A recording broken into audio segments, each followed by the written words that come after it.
Yesterday, we went ahead and we launched free public mock drafts for you to be able to get in for your Dynasty leagues, both Dynasty startup drafts as well as rookie drafts. Now, of course, this is still in beta, so we were expecting to have some bugs. And yeah, there were, I think, 4 to 6 bugs that were reported yesterday.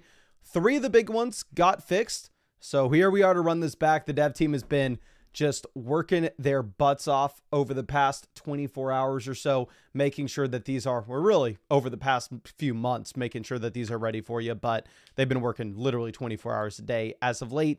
We are going to get into Dynasty Startup. We don't have enough people in this live stream right now to get one officially going. So what I'm going to do instead is I'm actually going to be looking at team reviews.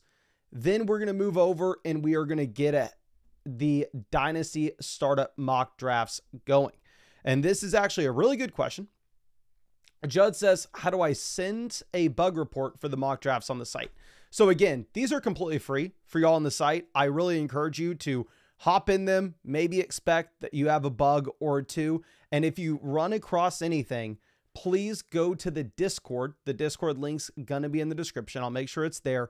And there's a site issues section that is specific for bug issues. And you can see that I think like 20 people have reported bugs over the past 2 days. A lot of them are the same few bugs that just got updated. But yeah, please make sure you send that in because that's going to help the developers a ton. But we are going to get in a Superflex startup with rookies. We can try to hop in this now. So I'm just going to get in. We'll see if we're able to fill this. And if this bad boy gets filled, that would be perfect. Again, if you want to get in this draft with us, completely free. This is going to be the Superflex rookies. There was a bug that was with the drafts last night and this morning that with the startup drafts in particular, like the round 1 would go normally, but then when it snaked around to round 2 and 3, it would be weird where like when the team at 12 was on the clock, it would try to get the team at 1 to make the selection, which was obviously a bug that made the startup drafts not even workable. That update got pushed out to fix that, I want to say 2 hours ago. But the issue is if this draft lobby was created before that update got pushed out, we're going to run into that same bug. So hopefully this draft room is safe. We will send up that collective prayer. And we got Zachary Link in here. And let's hope this draft room is good. And this was not created before that patch that fixed those bugs went out there. But Kadarius Toney, yes, you know we're going to be drafting some Best Ball Mania teams tomorrow on stream. Will I be drafting any Kadarius Toney in those underdog drafts? Probably not, but I will be drafting in them. So let's go ahead. And yes, first pick has to be Shadur Sanders if you know what you are doing in this. But you can see with the player pool on the right-hand side that this is going to be one of those drafts with the rookie players rather than the rookie picks. So you can see that there's Ashton Jeanty in here. There's Travis Hunter in here. There's T-Mac. You got Cam Ward in here at 39. So what I'm super excited about as well, because obviously they're the public mock drafts when it comes to the rookie drafts too. And those have seen less bugs than the startup. The startup drafts, the bugs were so bad, you literally could not even get in a startup draft yesterday. I mean, you could get in it, but you couldn't finish the startup. But the rookie drafts have been finishing, so I'm actually going to be looking at some rookie draft ADP and hopefully be able to make a video for y'all that comes out tomorrow regarding that. But let's move this over. Charlie says, how do you rank Tootin, Samson, Jaden Blue? You can check out the rankings on the site. I definitely have Tootin well ahead of Samson and Jaden Blue, though. Judd says rookie draft was set to 1 second per pick last night. That was one of the bugs. It didn't happen with every draft. It happened with, I think, probably about 10% of them. But that actually got fixed. The dev team sent that out with. There are 3 big bugs that needed to get fixed that got updated again like 2 or 3 hours ago. I sent out the announcement in the Discord that they got fixed. And dev team is on the line here. So if this draft botches, if this was one of the old ones before that update, then we can actually scrap this. We can start a new one immediately. So perfect. Okay. Fantasy, we got Fantasy Flock Dev in here. Perfect. Jedi says no third round reversal. So right now the site doesn't have third round reversals as an option. We're definitely going to get that included in the future. But again, the main thing is we got to make sure that these are 100% usable for you, where we're not running into any bugs whatsoever. Kadarius Tony says, if you want to win the 2 million, you'll draft me on 100% of your teams. There was the news report that Kadarius Tony's a rapper now, right? Unless I'm mistaken. So good luck with your, okay. I was looking at link. Okay. We're going to go ahead. And for me, if we get the ability to take a big 5 quarterback here within the first 7 picks, we're going to do so. So we're going to pull the trigger on Jalen Hurts at the 107. Again, a big thing that I want to be looking at with this draft is, where do we see the rookies go in comparison to these veterans, so we get a better sense of how they should be ranked, not only against each other, but how they should be ranked if you're making trades involving rookie picks as well. Oh, you better believe we're getting the big Q in here. We got Bailey out here. John says you like the payout this year for WrestleMania. So for y'all, it's probably decent, right? But for me, just because I know the result of Best Ball Mania this year, where I already know that your boy is going to be winning it, like, let's just address the elephant in the room. I would prefer all $15 million went to first place. I mean, cool if when I win, and I'm not going to cry about 2 million. Okay, let's make sure we're on the same page. If we win the 2 million, maybe we can hire a few more developers. Maybe we can make sure that this draft has 0 bugs. But given how likely I am to be the winner of Best Ball Mania, I think it would just be more beneficial for myself if first place was 15 million. I don't need second place getting anything. I don't need third place getting anything. I don't need any of that. John says, I like, and now we can track who's winning week to week for the contest for sure. Kadarius Tony says, did you profit in Best Ball last season? I don't think so, because I didn't advance any of the big dog teams to the final. I did have a BBM team advance to the final, so obviously it's a 1-week sample where you really need to go ahead and take down that singular week. So we start with Jalen Hurts. Because we go Hurts out the gate, like, I really want to pull the trigger on Mahomes here, but I just feel like maybe it'd be a little bit too aggressive, and it's not going to allow us to take the quarterbacks later on. So should we just go ahead and take Nico Collins? We're going to do it, because the situation that we find ourselves in constantly in these startup mock drafts on the stream is I see Patrick Mahomes at the 206 and go, oh, I love this Patrick Mahomes price point. Let me go ahead and let me take Mahomes at the 206. Then all of a sudden at the 406, I'm going to find Cam Ward, and I'm going to go, oh, I love Cam Ward at the 406. Then in the 9th round, I'm going to see Tua slide. I'm going to go, I can't pass on Tua. And then I leave the draft with 4 starting quarterbacks. It happens every single time. Ed says, hey, Mason, what is this site to do this form of draft?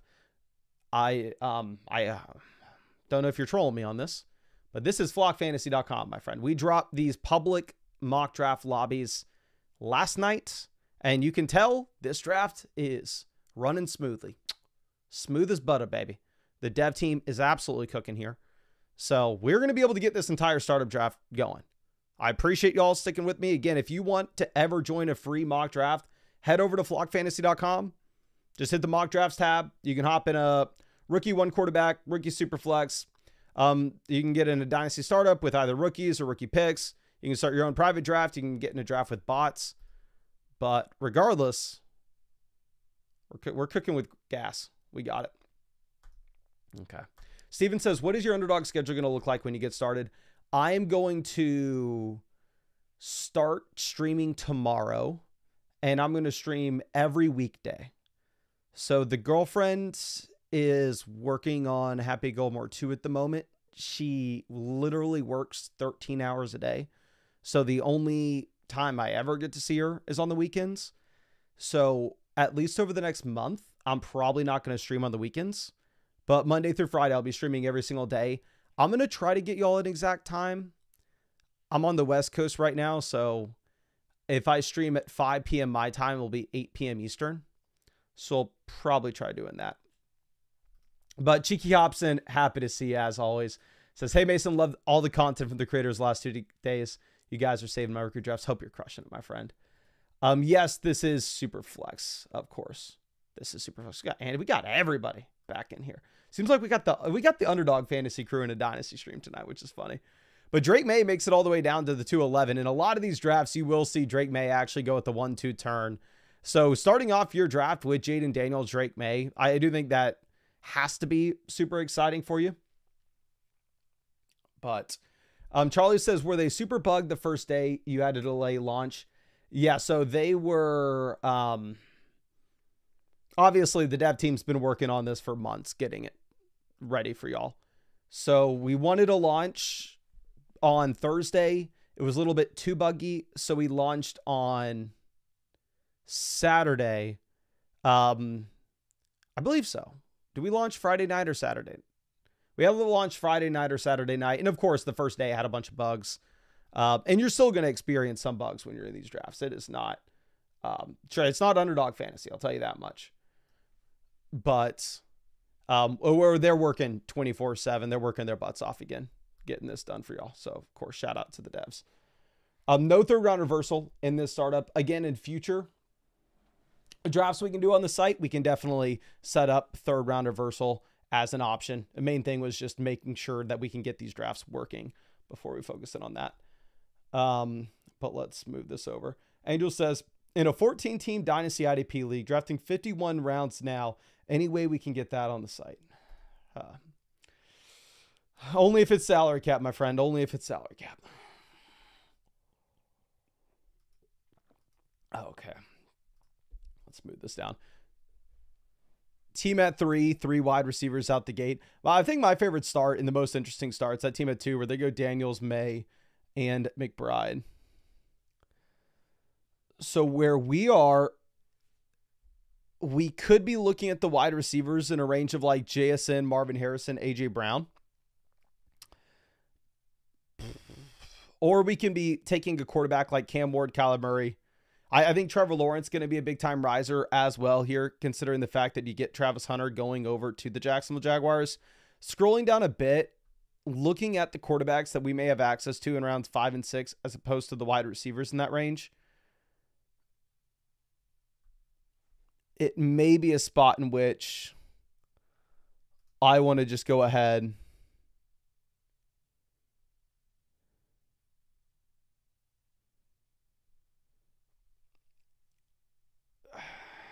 I was obviously going to take Bo Nix if Bo Nix was there.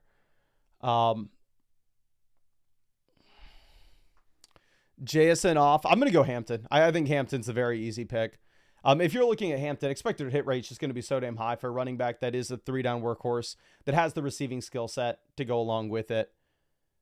And has an offense that wants to just run the piss out of the ball. And first round NFL draft capital, has the athletic profile, has the volume in college. He checks literally every single box you could possibly want from a running back. Hampton is my 102 personally in my ranks. So I think getting him here behind like Tet, getting him behind Hunter, getting him here equivalent to like the 104 is a perfectly fine spot to be in. Okay. Prod thought he had Kyler queued. Yeah, if you want to check, test the queue for us, that'd be awesome. Bailey says, I'm doing my first ever Dynasty League draft next week. Low-key nervous. My brain is still stuck in redraft. Here's what I got. Here's what I need you to do, my friend. Go to this little site called flockfantasy.com and start practicing in these mock drafts. And at the end of these mock drafts as well, you're actually going to get a team ranking based off the average expert rankings from the site. So you can see exactly how you draft. Okay. Kadarius says, you think Hampton will be a 3-down workhorse with Najee there? Early in the season, I think Hampton's going to split the role with Najee. But again, this is Dynasty, right? Let me triple check. For the love of God, tell me we are streaming on the Dynasty channel. Can someone confirm, is this the Dynasty channel? If we were streaming on the main redraft channel, we are toast. Okay. No, we are streaming on the Dynasty channel. Yeah. So, I mean, if you're looking at Hampton, yes, early in the season, I think we're going to expect that he splits with Najee Harris. But Am I worried about that in the second half of the year? No. Am I worried about that in 2026? Hell no. Like, realistically, it is in the range of outcomes for, and I know this sounds crazy with how good Gibbs is, with how good Genty is, with how good Bijan is. Like, don't get me wrong. I'm not saying this is going to be the case. I'm not saying that it's likely, but it is in the range of outcomes, and it is possible that Hampton is the running back 1 overall in Dynasty next year. That is in the range of outcomes. So I agree. I think Hampton could be split in the backfield with Najee early in the season. But from a Dynasty perspective, I'm more so thinking, what's the production going to look like in the second half of the year, and what is his value going to look like in the offseason? Okay.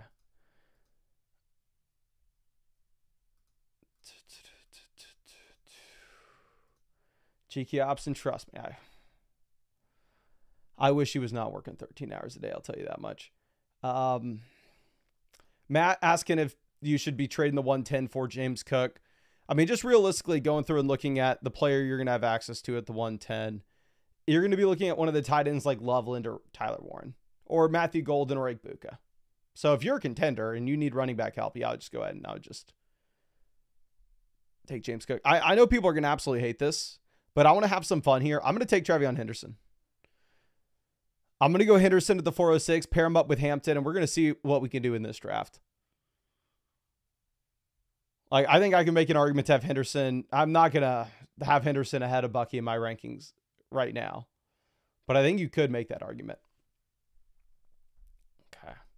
Saram, happy to see you, my friend. Says, yes, Mason, hope you and the family are doing well, mate. Been a while. How's the training going? Are we doing another Ironman? So yes, I'm going to do another Ironman in July, but I'm actually working on something a little bit bigger right now. I'm training for a 100-mile ultra marathon that is in about 40 days. So we've been running a bunch.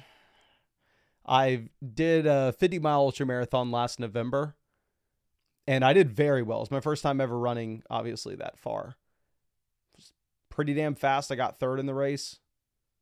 So signed up for a 100-miler since I qualified, and we'll see how it goes. TF Flyer says bold. I know. John says that's what mocks are about. Have fun testing things. Yeah, come on. It's a mock draft. Let me take some rookies here. The NFL draft was yesterday. Let me have some fun. Charlie says, do you know Max Joliffe? I saw his King of Moab documentary on YouTube. Phenomenal. If y'all don't know who this is, he's like a new influencer when it comes to like ultra marathon stuff. And he just won a 240-mile race. And he has a super good documentary on YouTube if anybody wants to look it up. It's called King of Moab. Zach says, Commanders just signed a deal to build a new stadium at RFK. As a Washington fan, this is a bigger W than last season. As someone who doesn't know much about Washington, I can't say much about it, my friend. Myshroom says, Mason, this is Harbaugh and Roman. I think Ravens with JK and Gus. We may not like it, but that's how they operate. Let me show you how they operated at Michigan. I think that this may be, and I saw the FSE guys say this.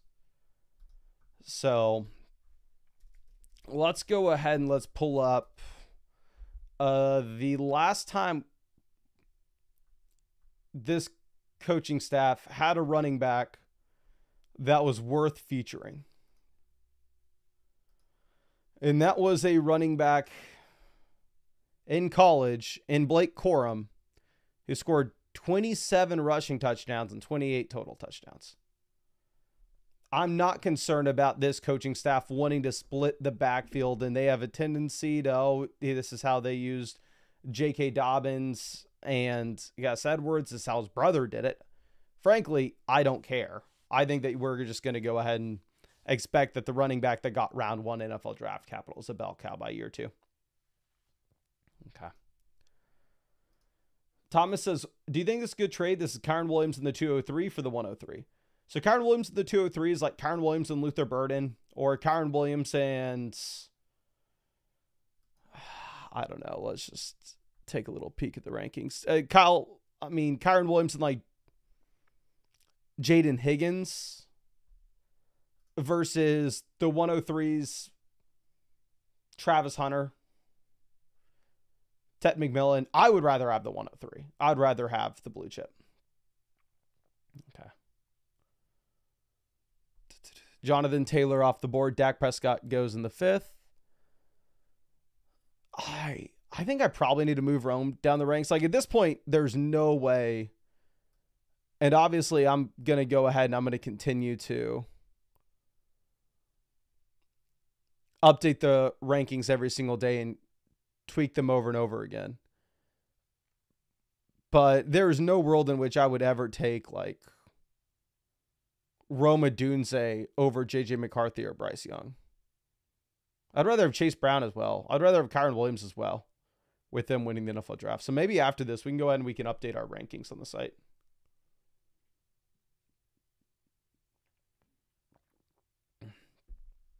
I would way rather have Jalen Milroe in Dynasty, even if he's less likely to start. At least with Milroe, you're looking at a quarterback that if he were to start, he gives you serious upside in the form of his legs. Yeah, I'm going to take J.J. McCarthy. Again, when we go back-to-back rookies here with Hampton and Henderson, I do think we put ourselves in a situation in which maybe we lean to go with a little bit more of a younger approach and a little bit more of a long-term outlook. With McCarthy, obviously we don't know exactly what to expect, but he is stepping into a situation where he has Jefferson, Jordan Addison, TJ Hawkinson, and a great coaching staff that just made Sam Darnold look really good. So I'm completely fine taking McCarthy here. And the main discussion we have to have is should we have taken Mahomes and instead in the 5th gone with like Jordan Addison? Would we rather have Nico Collins and McCarthy or Mahomes and Addison? I think that's the 2v2 that we need to reevaluate. Derek, always happy to see you. Say Mason, keep up the great work. Let me try to zoom out on this a little bit. Does this? Okay, perfect. Content is okay. Point in a 12-team Superflex startup in round 7. I have Allen May. Okay, I don't know how you got Allen and May on the same team. Hunter, Cook, Tyler Warren, Judkins so far. I think this is phenomenal. Again, typically what I've seen is Drake May go at the 1-2 turn for you to get him on an Allen build and then get Travis Hunter. Travis Hunter goes to the beginning of the 3rd round here in this startup as well. Judkins went kind of at the end of the 4th. Yeah, I think that's a phenomenal start through 7 rounds. Tyler says, I was just off for the 102 for Bucky Irving and Tucker Kraft. No tight end premium. 100% take the 102. I would very easily prefer Hampton over Bucky Irving. Very easily. But we actually have a run on running backs going. You can see that you have Kyron, James Cook, Josh Jacobs, Caleb Johnson going through the end of the 5th into the beginning of the 6th here. God, I'm so excited this draft is working. Shout out to the developers again. They've been crushing it over the past few days.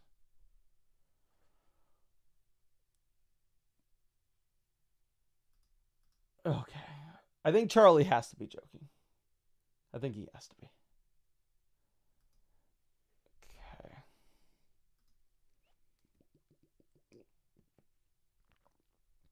John says, where did the rankings come from?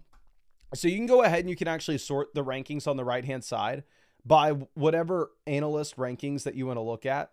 So if you wanted to go ahead and see like Avery's rankings, you can see my rankings. You can see Corey's rankings. I think maybe if you're not a paid account, these are behind a paywall, or at least they should be. If they aren't right now, they will be in the long term.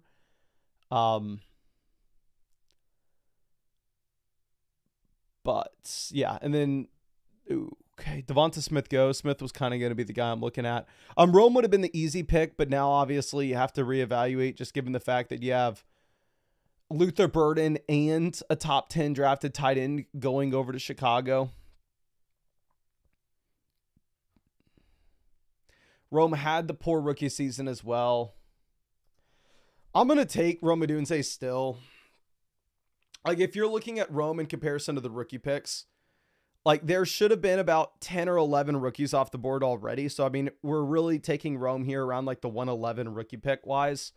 And again, he is arguably one of the biggest losers from the NFL draft, given the additional competition that he has in the form of Burden, in the form of Loveland. And I know it sounds silly to say a tight end is going to impact him, but again, it's a tight end that goes inside the top 10 picks. So I think it is something you really do have to consider here. But one thing that I should have loaded up onto the stream is we just had a motion graphics guy send us over a little like, subscribe, like follow button, like little animation where like the duck hops on like the buttons, like the Pixar little lamp does. So I wish I'd have had that loaded up. I almost want to get that loaded up here. But anyway, if you haven't already, hit that like button, subscribe to the channel if you play Dynasty, and head over to the site and try to hop in a mock draft and send me any bugs you have in the Discord so we can get those fixed for you. I'm going to find this little... It goes off the board, 608. So actually, that is something I need to reevaluate, right? Because I actually have Matthew Golden as my 108. I mean, you have just an absolute massive tier fall from pick 7 to pick 8. If you're at pick 8, I know we talked about this in the video earlier today, but you need to do absolutely everything you can to get away from there. Not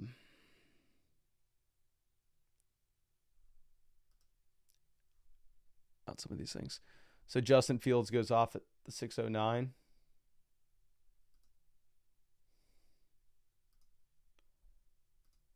Colton says, Mason, I guarantee Rome will be that guy.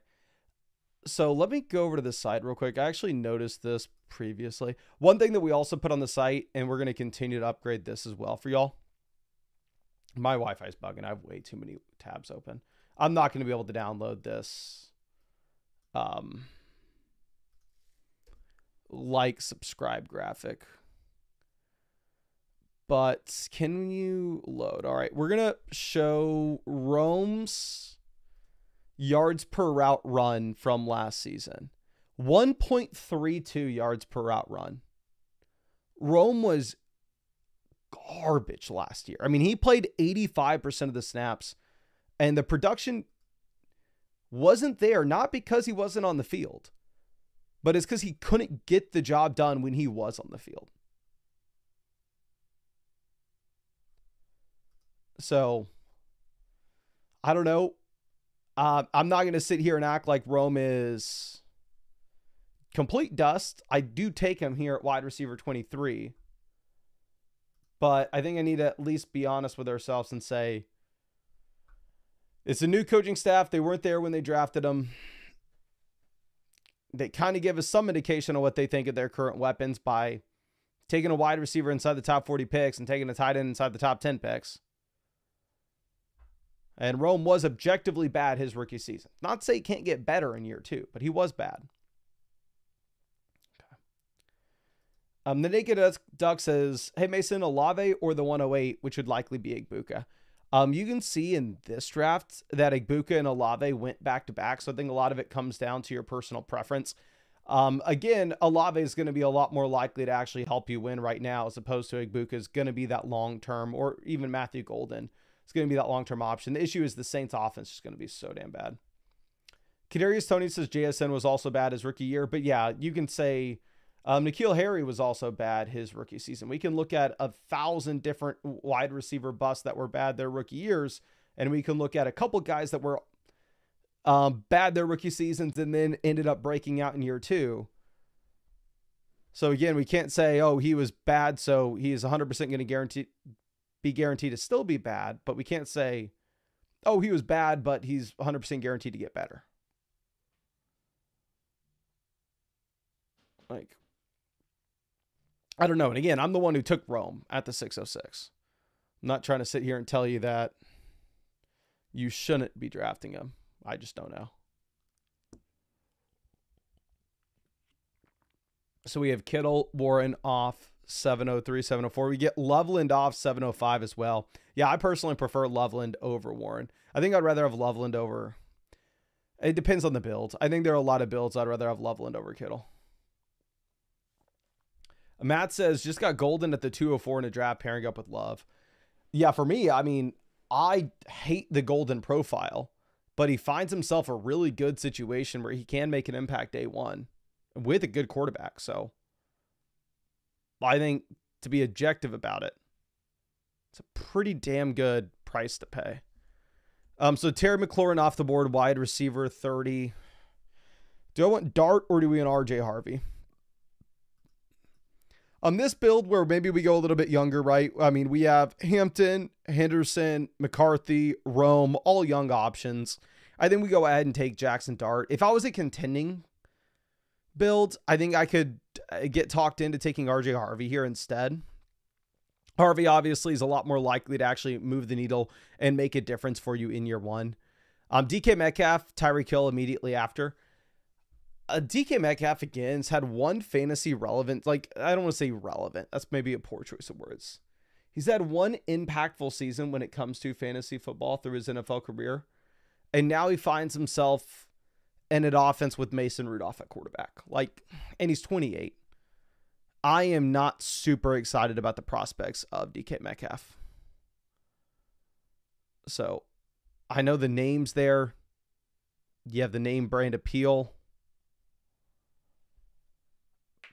But I don't know if I want Metcalf over guys like Dart. I think Godwin. I would rather have RJ Harvey over Metcalf. I think Harvey honestly could help you just as much in the short term on a contending build, while in the long term have the upside for a lot more value accruement. Okay. Wetbread says, are you doing another after this? I'm probably going to be live streaming for a long time tonight. I think after this, I'm going to be looking at some team reviews on the site, and then maybe we bounce back and forth with another draft. So in my mind, the two wide receivers here by far and away, I don't want to say by far and away, but they're the best values on the board. I have Chris Godwin and Higgins ranked back to back. I would prefer Godwin in a vacuum, but given our build, let's try to have some fun here. Let's just say Godwin. Maybe we give ourselves a shot to actually contend this season. But I would say, like, if we wanted to lean in and just say, okay, well, we're going to go productive struggle. We're going to play for 2026. We can make the argument for Jaden Higgins, pair him up with Nico Collins, kind of get a consolidated bet on that Houston Texans offense.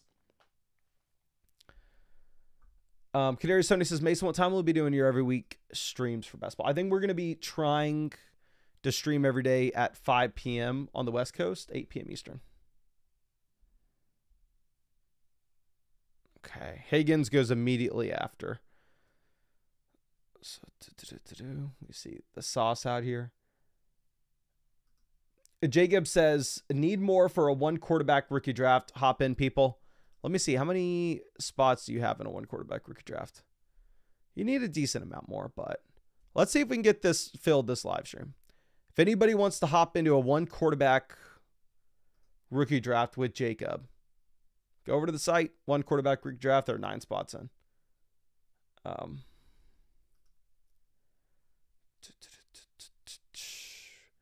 I'll see you tomorrow, Kadarius. Let's see. John says Bears will just be hard to judge this year. Y'all know I've been like a quote-unquote Bears hater for a very long time just because I didn't believe in the team when they had Fields under center. But now that you're sitting with Caleb going into year 2, a different coaching staff, and all these weapons, I think the Bears were overdrafted across the board last season, but the Bears are going to represent massive values this year. Like, I think I moved Caleb Williams up to my QB6 in Dynasty. I think Caleb Williams is going to absolutely crush. I actually put out my redraft rankings on the site as well. Or if you go over and hit best ball, you can see I just updated my redraft rankings earlier today. So you can like see my redraft tiers. And I put Caleb pretty aggressively. I think we have Caleb QB8. I think I may jump, but the thing is, I don't want to put him ahead of Baker because Baker also has the phenomenal supporting cast, and you get the added round 1 NFL receiver that's, in my mind, just has a great profile, much better profile than what you have with like Burden. So I think Caleb's a top 10 quarterback this year. And again, I have him as my QB6 in Dynasty. I think the Bears crush. Kevin says, do y'all like RJ Harvey or Caleb Johnson more for rookie drafts? I think Caleb Johnson's the better prospect. RJ Harvey is the much better situation. And RJ Harvey got better draft capital.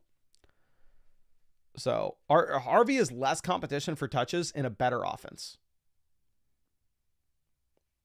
So I don't know. I have them ranked back to back inside the same tier. I believe I have Harvey one spot ahead of Caleb though, but it is truly going to be up to you.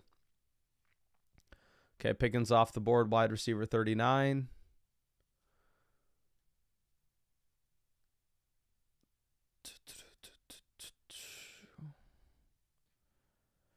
And if y'all are in this stream and you have any team reviews waiting on the site for me to look at, or any trade questions or anything, if you have a question waiting for me on the site and you want me to look at it, please drop your Flock username in the live chat so I can make sure that I get to that tonight. Because I'm going to be looking at a lot of your questions, a lot of your teams after this, and I want to make sure that I'm trying to answer as many as I possibly can. Anthony Richardson off the board in the 901. I think that was maybe an auto draft pick. I think these teams at the turn have been. Dynasty King God team review. Okay, this will be the first team that we look at. Dynasty King God. And hopefully we have some more people that have team reviews waiting that we can look at as well tonight. Cortland Sutton off at the 902. Judd says team review Uncle Judd. Okay, so we got Dynasty King God. We got Uncle Judd. We'll get both of those tonight. And Sutton is somebody that I'm going to have a difficult time in redraft leagues ranking just because, again, you are set up in a great situation. But if we are looking at some interesting stats from Sutton last year, like I thought Sutton would have jumped off the page with his yards per route run, which definitely improved, but he was at 1.92. Still not a super efficient wide receiver. The thing is, he ran 562 routes and drew 25% of the team's targets. So it's good for a wide receiver 15 finish. But the efficiency wasn't exactly there. Okay. Caleb says, where can I go to join an actual startup draft? If you're not in our Discord already, there's a link in the description. And again, if y'all are doing any mock drafts on the site, over here on Discord, this is where you send your site issues. But let me find, you can see that there are Flock chats with league openings. So just go ahead and look at a league opening, and there are going to be a bunch of leagues in there if you want to join a real startup. Okay. Bard says, how much do you value rookies like Trev and Ted who haven't played compared to second-year guys like Marr, Brian Thomas Jr., neighbors, since they've proven they can play? Okay, we'll talk about that in 1 second. Marv hasn't really proven much, if we're going to be honest. And I think that's kind of important to discuss in context.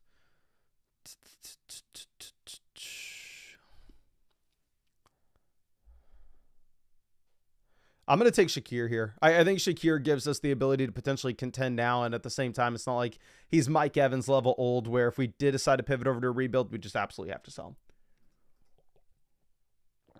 Bart says, how do you value these guys? Okay, so let me just pull up my wide receiver rankings for Dynasty real quick, and we can talk about this.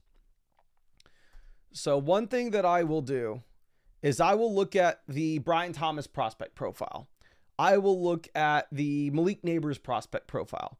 I'll look at the Marvin Harrison prospect profile, and we can compare these players as prospects, which if I were to do so, I would say Travis Hunter, Marv, then McMillan. Actually, no, probably Travis Hunter, Marv, Neighbors, McMillan, then Brian Thomas as prospects. But then you also have to look at the players that we've gotten additional data points from their rookie seasons, how they performed, and their performance impacts their historical outlook and hit rate. So Marv, I think, is a better prospect than what you have with McMillan. But if we are looking at Marv's rookie season, it does lower his expected hit rate from that point when we get that additional data point. So I'm willing to actually go with McMillan over Marv. If you look at the expert rankings on the site, however, the expert rankings still have Marv ahead of Hunter and ahead of McMillan. So I'm on an island with this. It's not like everybody on the site has that same thing. But regardless, when we look at Malik Neighbors and we look at Brian Thomas, both these players were phenomenal prospects. And not only were they great prospects, they had amazing rookie seasons. So when you have the confirmation of an amazing rookie season, even if I think Travis Hunter is a better prospect than Brian Thomas, I'm still going to go ahead. I'm going to take Brian Thomas because you don't have as much risk. Okay, so we have Shadur Sanders at the 9-10. I would prefer Milroe over Sanders. Get better draft capital and way more rushing upside.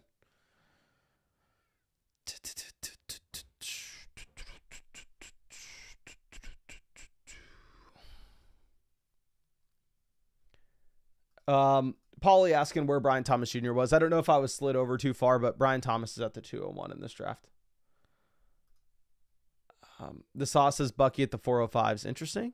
Yeah, I think Bucky's a perfectly fine price there. Ooh, who do we go with?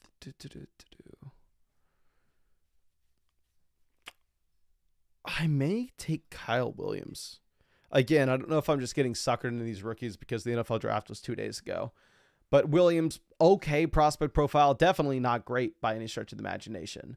But good quarterback play, and you're stepping into a spot where you could reasonably see 70% of the snaps in the second half of the season for this offense. Okay. But let me move this over. And let me know in the chat if y'all are having any issues with the stream, because I see Bard says it's frozen.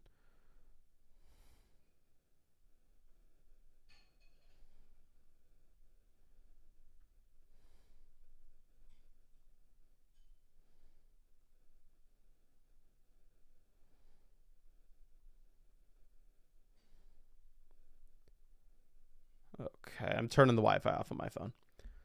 So hopefully we're good.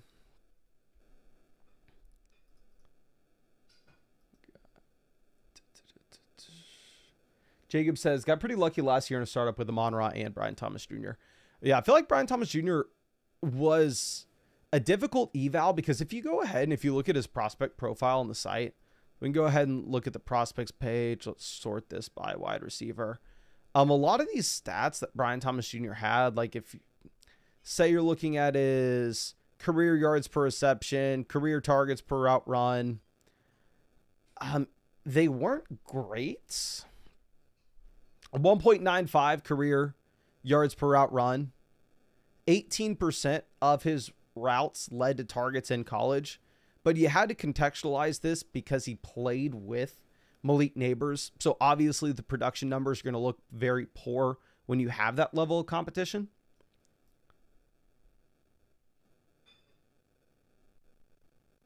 Okay, Pittman goes at the 10-10. Charbonnet seems low in these. I was surprised. I was looking at underdog ADP with how low Keon Coleman is and how high Juwan Jennings is.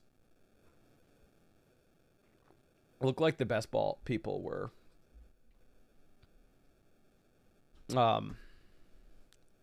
super high on Jennings, which of course he had the big spike weeks last year.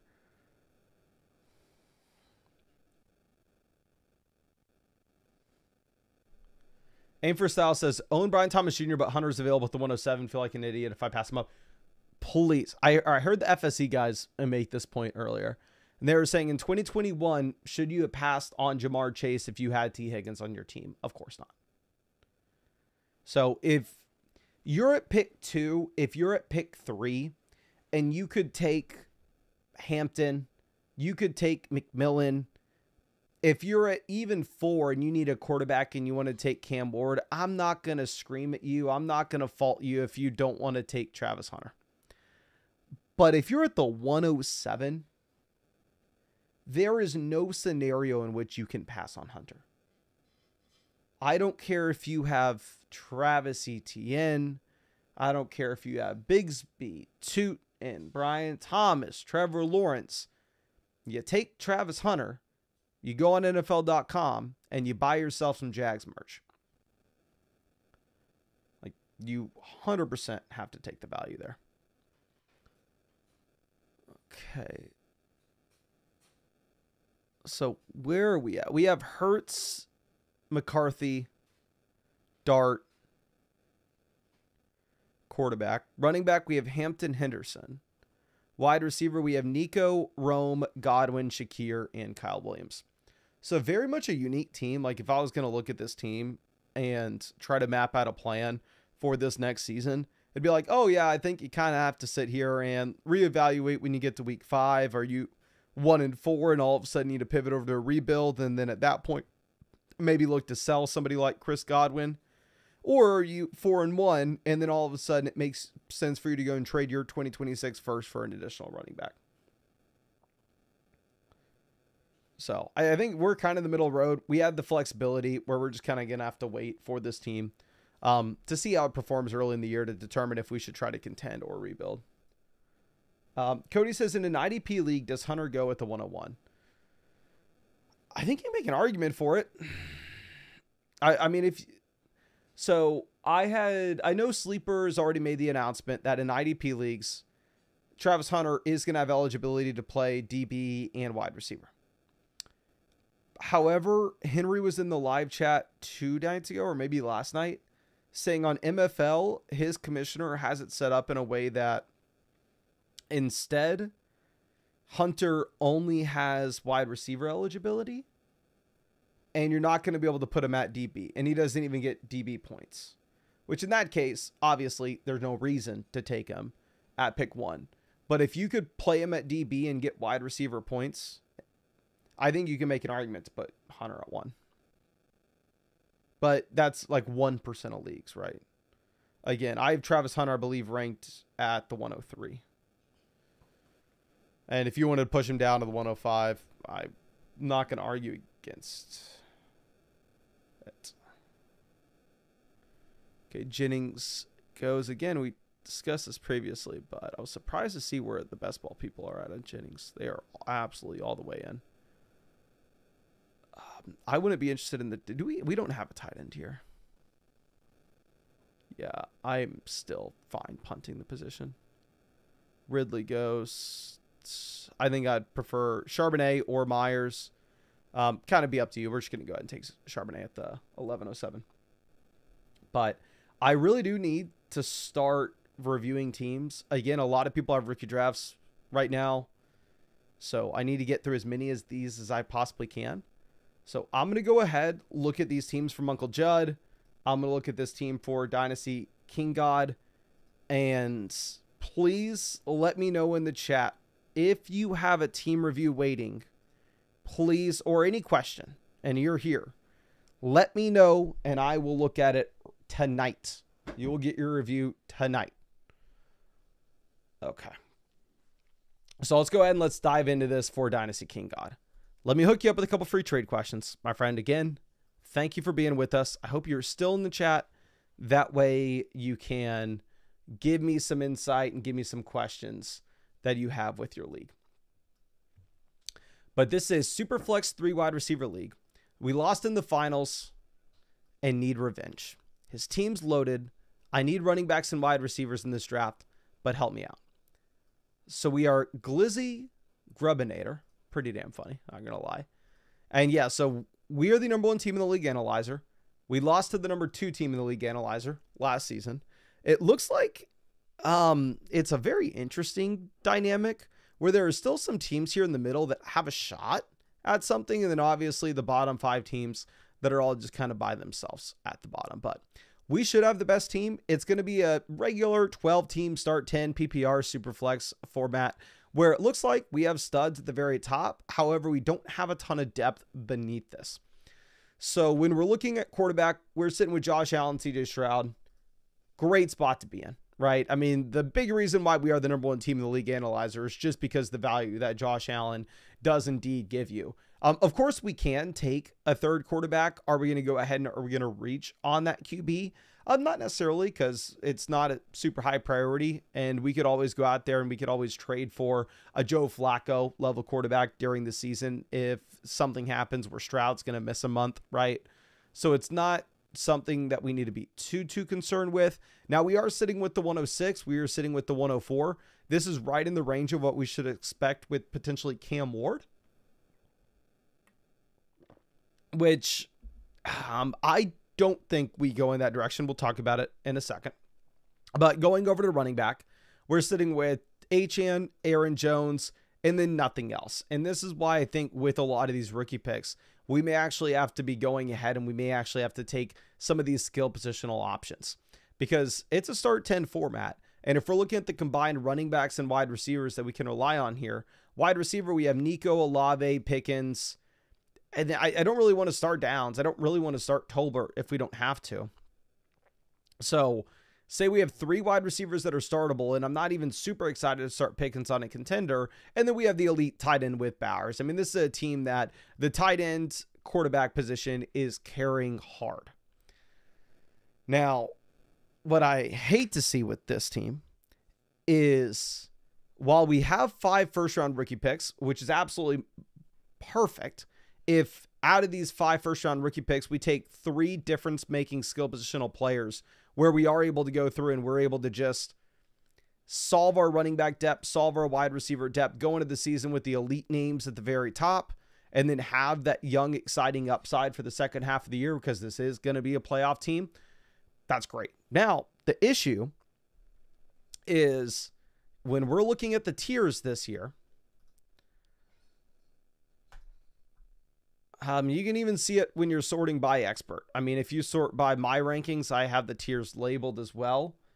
But you have the big 7 of Genty, Hampton, Hunter, McMillan, Ward, Henderson, Judkins. Now, people are going to have their own opinions. They're going to take these guys in whatever order. But it's consensus that that's the big 7. And then you fall into this tier of 8, 9, 10, 11. We have 3 of these picks. And when we're looking at specifically the tight ends, it's a non-tight end premium format. So we're not super excited to get a tight end into our lineup. And we are sitting with Brock Bowers, Mark Andrews, Tucker Kraft. And again, I'm not excited to flex a tight end. We even have Isaiah Likely. We have 4 viable tight ends. The last thing that this team could ever do is go out there and take Loveland, is go out there and take Tyler Warren. There'd just be absolutely no point of doing that. So for me, I think what I'm trying to do is I am trying to do just get out of these picks. The 108, the 109, the 111. Is there any way I can get up to the 107? Is there any way I can get up to the 105? Bard says draft Henderson, Judkins, and Trav Tet, then trade Andrews, Kraft for a running back. So, I mean, the thing is that the 104, again, super easy pick. You take whoever falls between Hampton, Hunter, and McMillan. If it's Hunter, cool. You take Travis Hunter. I think you have one of the best teams in the league, if not the best team in the league. And Travis Hunter could potentially give you another wide receiver 1. Push Olave down to your wide receiver 3. Push Pickens down to your wide receiver 4. Push down to your wide receiver 5. And all of a sudden, this looks like a great wide receiver room. Pick 6, I think it's super simple as well. If Cam Ward falls, we could use a third quarterback. We will take Cam Ward. And if not, you'll take your favorite between Trevion Henderson, Judkins, or maybe one of these other players fell. So picks 4 and 6, you know you're getting 2 difference-making players. The question is there any way we can move pick 11 and get up in a range where we are actually going to have access at that other running back? So let's go see who has the 105. Let's go see who has the 107, and let's try to figure out if we can actually make a move to get there. So this team with the 105 probably would end up meaning that we are taking a player like Cam Ward, but I think Cam Ward would be great for us anyway. A team with the 105, I'd make the argument that they should probably be a rebuilding roster, where if we're looking at their running back room, they have Tajay Spears, Roshan, Justice Hill, and they have good quarterbacks. So what you may actually see is you may see this team at 5 take Ward, and then, take like Trevion Henderson, and then we go at the 104 with Travis Hunter, and then the 106 Cam Ward, And then we really need some help at running back. And it just makes it even that much more of a reason why we got to get out of 8, 9, and 11. But it looks like they're rebuilding. We go ahead and we see 2026. They have 1, 2, 3, 4, 5 2026 second rounders. I think we're a super strong contender. I think you're almost to the point of juggernaut status, depending on what we can do with these rookie picks. So what I would be looking at is I would be trying to send one of our future picks with maybe the 108 to get inside that top tier. Because say if we can send the 108 and our 2026 second rounder to this rebuilder to get to the 105, what those picks would turn into, that would be like Matthew Golden, our future second, to get up to Trevion Henderson, to get up to Cam Ward. And in my mind, I'm 100% willing to pay that price. Like if we can go and look at this maybe with the trade calculator. They receive the 108, 2025.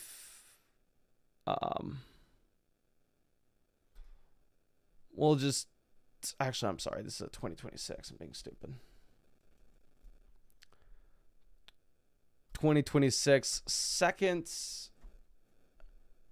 And we get the 105 here. Saying a fair deal, and maybe they are able to see the positive in it for them where they are able to just continue to stack up those future second rounders. So that's one offer that I am going to be sending out here is our 108 and our future second to get to the 105. I'm not too concerned about trading away our future picks with how strong our roster is. Because then if you have the 104, 106, 105, we can bring in, like, say, either McMillan or Hunter at the 104. 105, bring in Cam Ward, and the 106, bring in Henderson. It's any combination of those three players. You solve your running back issue. You solve your wide receiver issue. You solve your quarterback issue.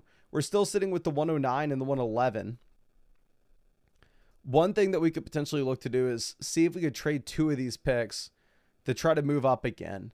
Like if you could package the 109 and the 111 to get up to the 102, this would effectively be like Igbuka and Loveland to get to Hampton. 109, 111 to get to the 102. Maybe we're actually going to have to add some more on top of this based off what the trade calc saying. Can add a fourth. That really doesn't do much. Again, trading a fourth is not going to do much. We know that. Trade calculator knows that. Maybe we the thing is, if we're selling them on this, they're probably, they have Kincaid and Pitts. Do they have any interest in Likely? We throw them one of our depth tight ends as well. Maybe that's not getting it done. What about Kraft? Would Kraft get it done? Maybe Kraft gives us a better shot. But again, I think the moves that I mainly want to make is go best player available 104, 106.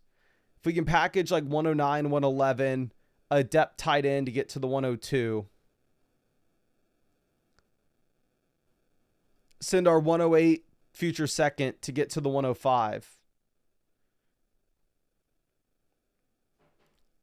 I'm very interested in making trades like that to specifically move up. If you can't move up, one thing I don't mind is taking you like 108, 109 and try to move back inside the range of, let's look at the expert average here. Trying to move into the early second round. Or maybe you'd be looking at like Caleb Johnson, Burden, Dart, Higgins. I think RJ Harvey's going to end up higher than this. Has to be somebody on the site. Hasn't updated their ranks yet. It's Nathan. If we are looking at one of those trades to send your 109 and move back into like the 202 range and get a comparable player. Let's see. This team that we are wanting to make the deal with earlier as well. I'm sorry, this is a separate team that has a bunch of future picks that looks to be rebuilding. They have the 101, 201, 206. Like, is there a world in which you can sell the 109 and get back the 201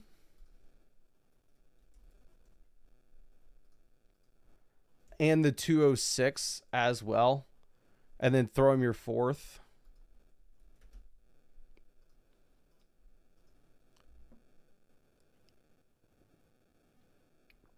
This is another trade that we'd be looking to make. Just the main thing is we have to get out of this 108, 109, 111 range. A preferred option, you're strong enough to do it, is try to trade up to 105, 102 range. And worst case scenario is we scale back from like the 108, 109 into the early second, pick up an additional second round pick. Players wise, you're a contender. I'm not looking to sell Aaron Jones. I'm not looking to sell Pickens to start 10. We kind of need the depth. I think that we can go ahead and we can look to sell the tight ends like likely Kraft. The difficulty in doing so is you're not really going to be able to sell them straight up for much. I think you are going to have to more so look at that as a package deal. Like maybe again, you take one of these depth tight ends like Isaiah Likely and the 108 to try to get to the 105 that way instead of using a future second. You can try to get creative like that. That may even be better again, because in a non-tight end premium format, it's not like we have a ton of use for these tight ends. I just don't think you're going to have a ton of success trying to sell them straight up, because I don't know who's going to be interested. But please, Dr. G, let me know if there's anything else that you want me to cover here. I think the picks that you have, if you had to stick and pick, I'm definitely preferring to go ahead and take Egbuka, Golden at 8 and 9, get you wide receiver starters. Pick 11, you can look at my specific rankings. I actually do have the tight ends here. I have Loveland and Tyler Warren as those picks, and then I also have Jackson Dart. If you end up getting Cam Ward with the 106, obviously we're not looking at Dart in that instance, but say you got Henderson with the 106, Hunter with the 104, Golden, Egbuka, 108, 109, I would be fine with you reaching on a running back and going with Caleb Johnson, going with RJ Harvey at the 111, and getting you that depth RB piece to be able to contend with. Because again, you are a strong enough roster, but I hooked you up with multiple free start sit questions as well. So if you get any counter offers to anything that we discussed, please shoot them over my way. I'd be super happy to take a look at it for you. But yeah, again, let me know, Dr. G, if you have anything else in the chat. I'd be super happy to try to help you out and answer any more questions. But I think that I don't see anything from him. So we'll go ahead and we will move on to the next question. And I think the next team that we are going to look at, and let me back out of this real quick.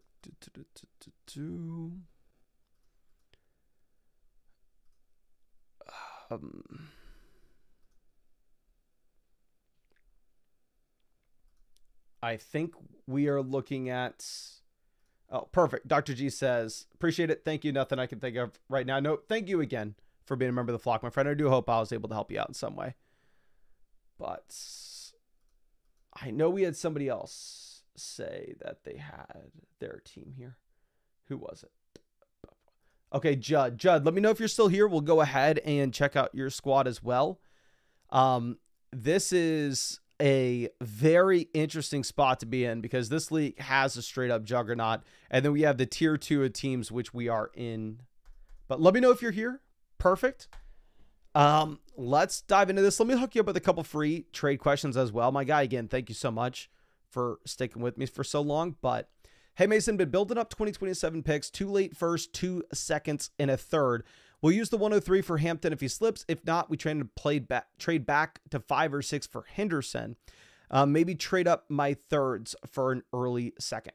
So this is a start 9, 1 quarterback, 12 team PPR league. So it's really just like a start 10 super flex when it comes to the depth that we need at running back, wide receiver. But obviously we don't have that super flex spot, so the need for a quarterback's going to be lessened. So when we're looking at Cam Ward specifically, we shouldn't expect that Cam Ward's going to go at pick 5. We shouldn't expect that Cam Ward is going to go at pick 6.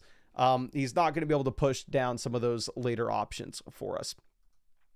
But we are Carnage Carnival. We are sitting here at pick 4. And we have the 103, 207. I know you said we have the 2027 picks. We don't have any 2026 picks.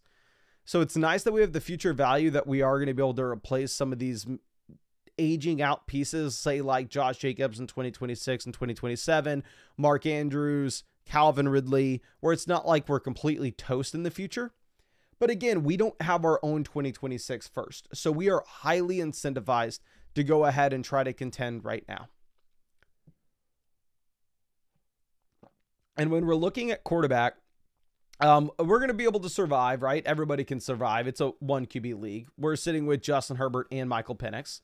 Is it a position of strength for us? No, I think if we wanted to call it a position of strength, you would need to have one of the big 5 guys. You need to have Hurts, Lamar, Allen, Daniels, Burrow, which we don't. But again, I don't think we're going to lose this league because of Herbert or Penix.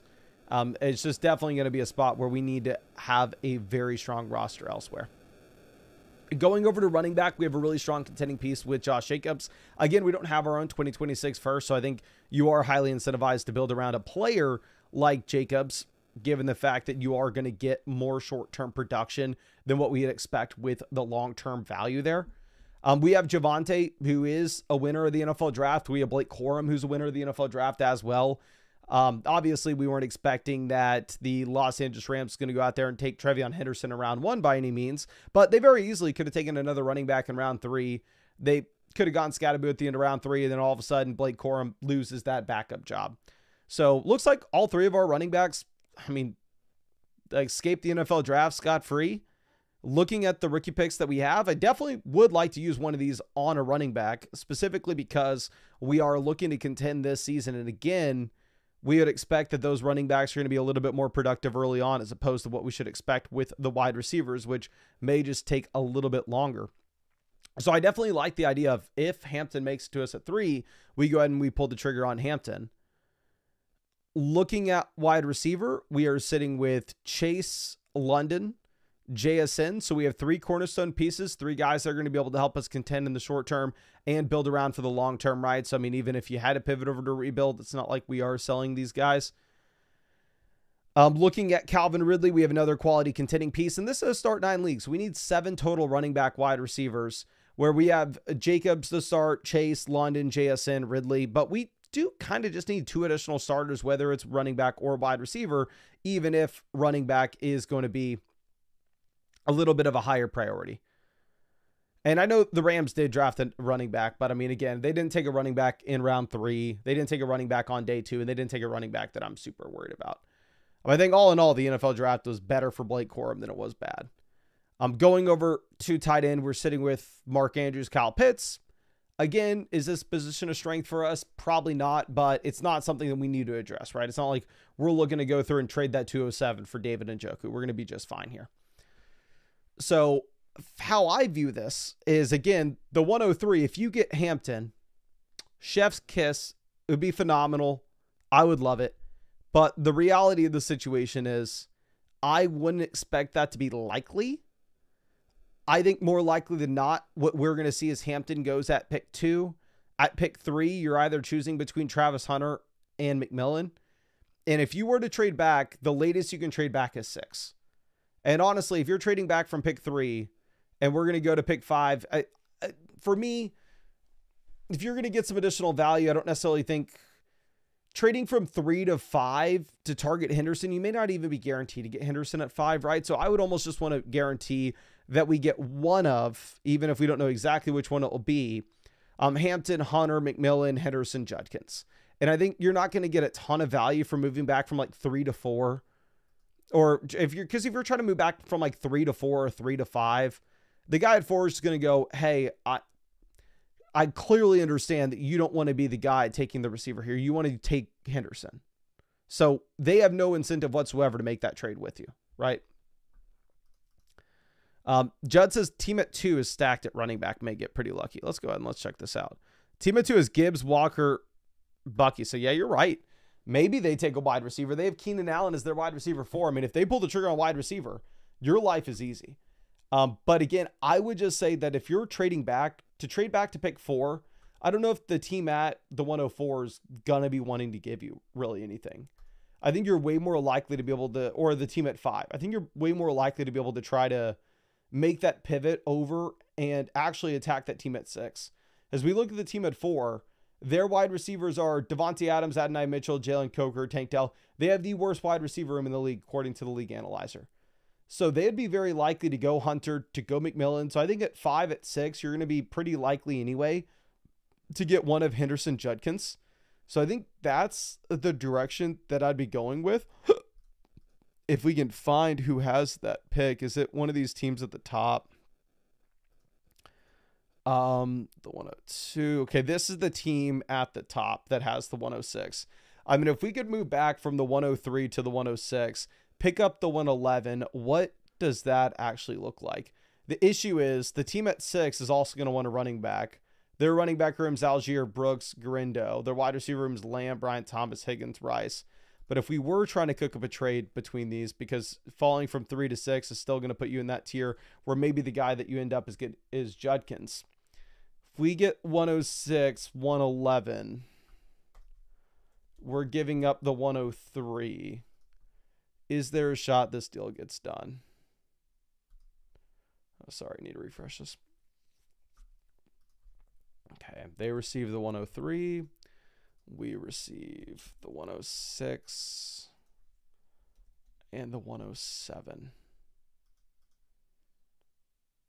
Saying we slightly win, so maybe we're not going to get this deal done. But think of what's going to be at the 111.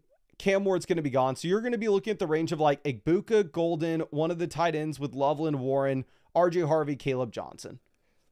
But if you didn't want to take the receiver with Travis Hunter or Tet McMillan, you move back to 6, you end up getting Judkins. It's like you're comparing, say, Travis Hunter versus Judkins and RJ Harvey. And if you're looking at your team in particular, I think you could make the argument for the pairing of running backs. I don't want to be going overboard with this. But I think that's one offer I would send. You can send the same offer to the 105. We'll look at the 105 owner.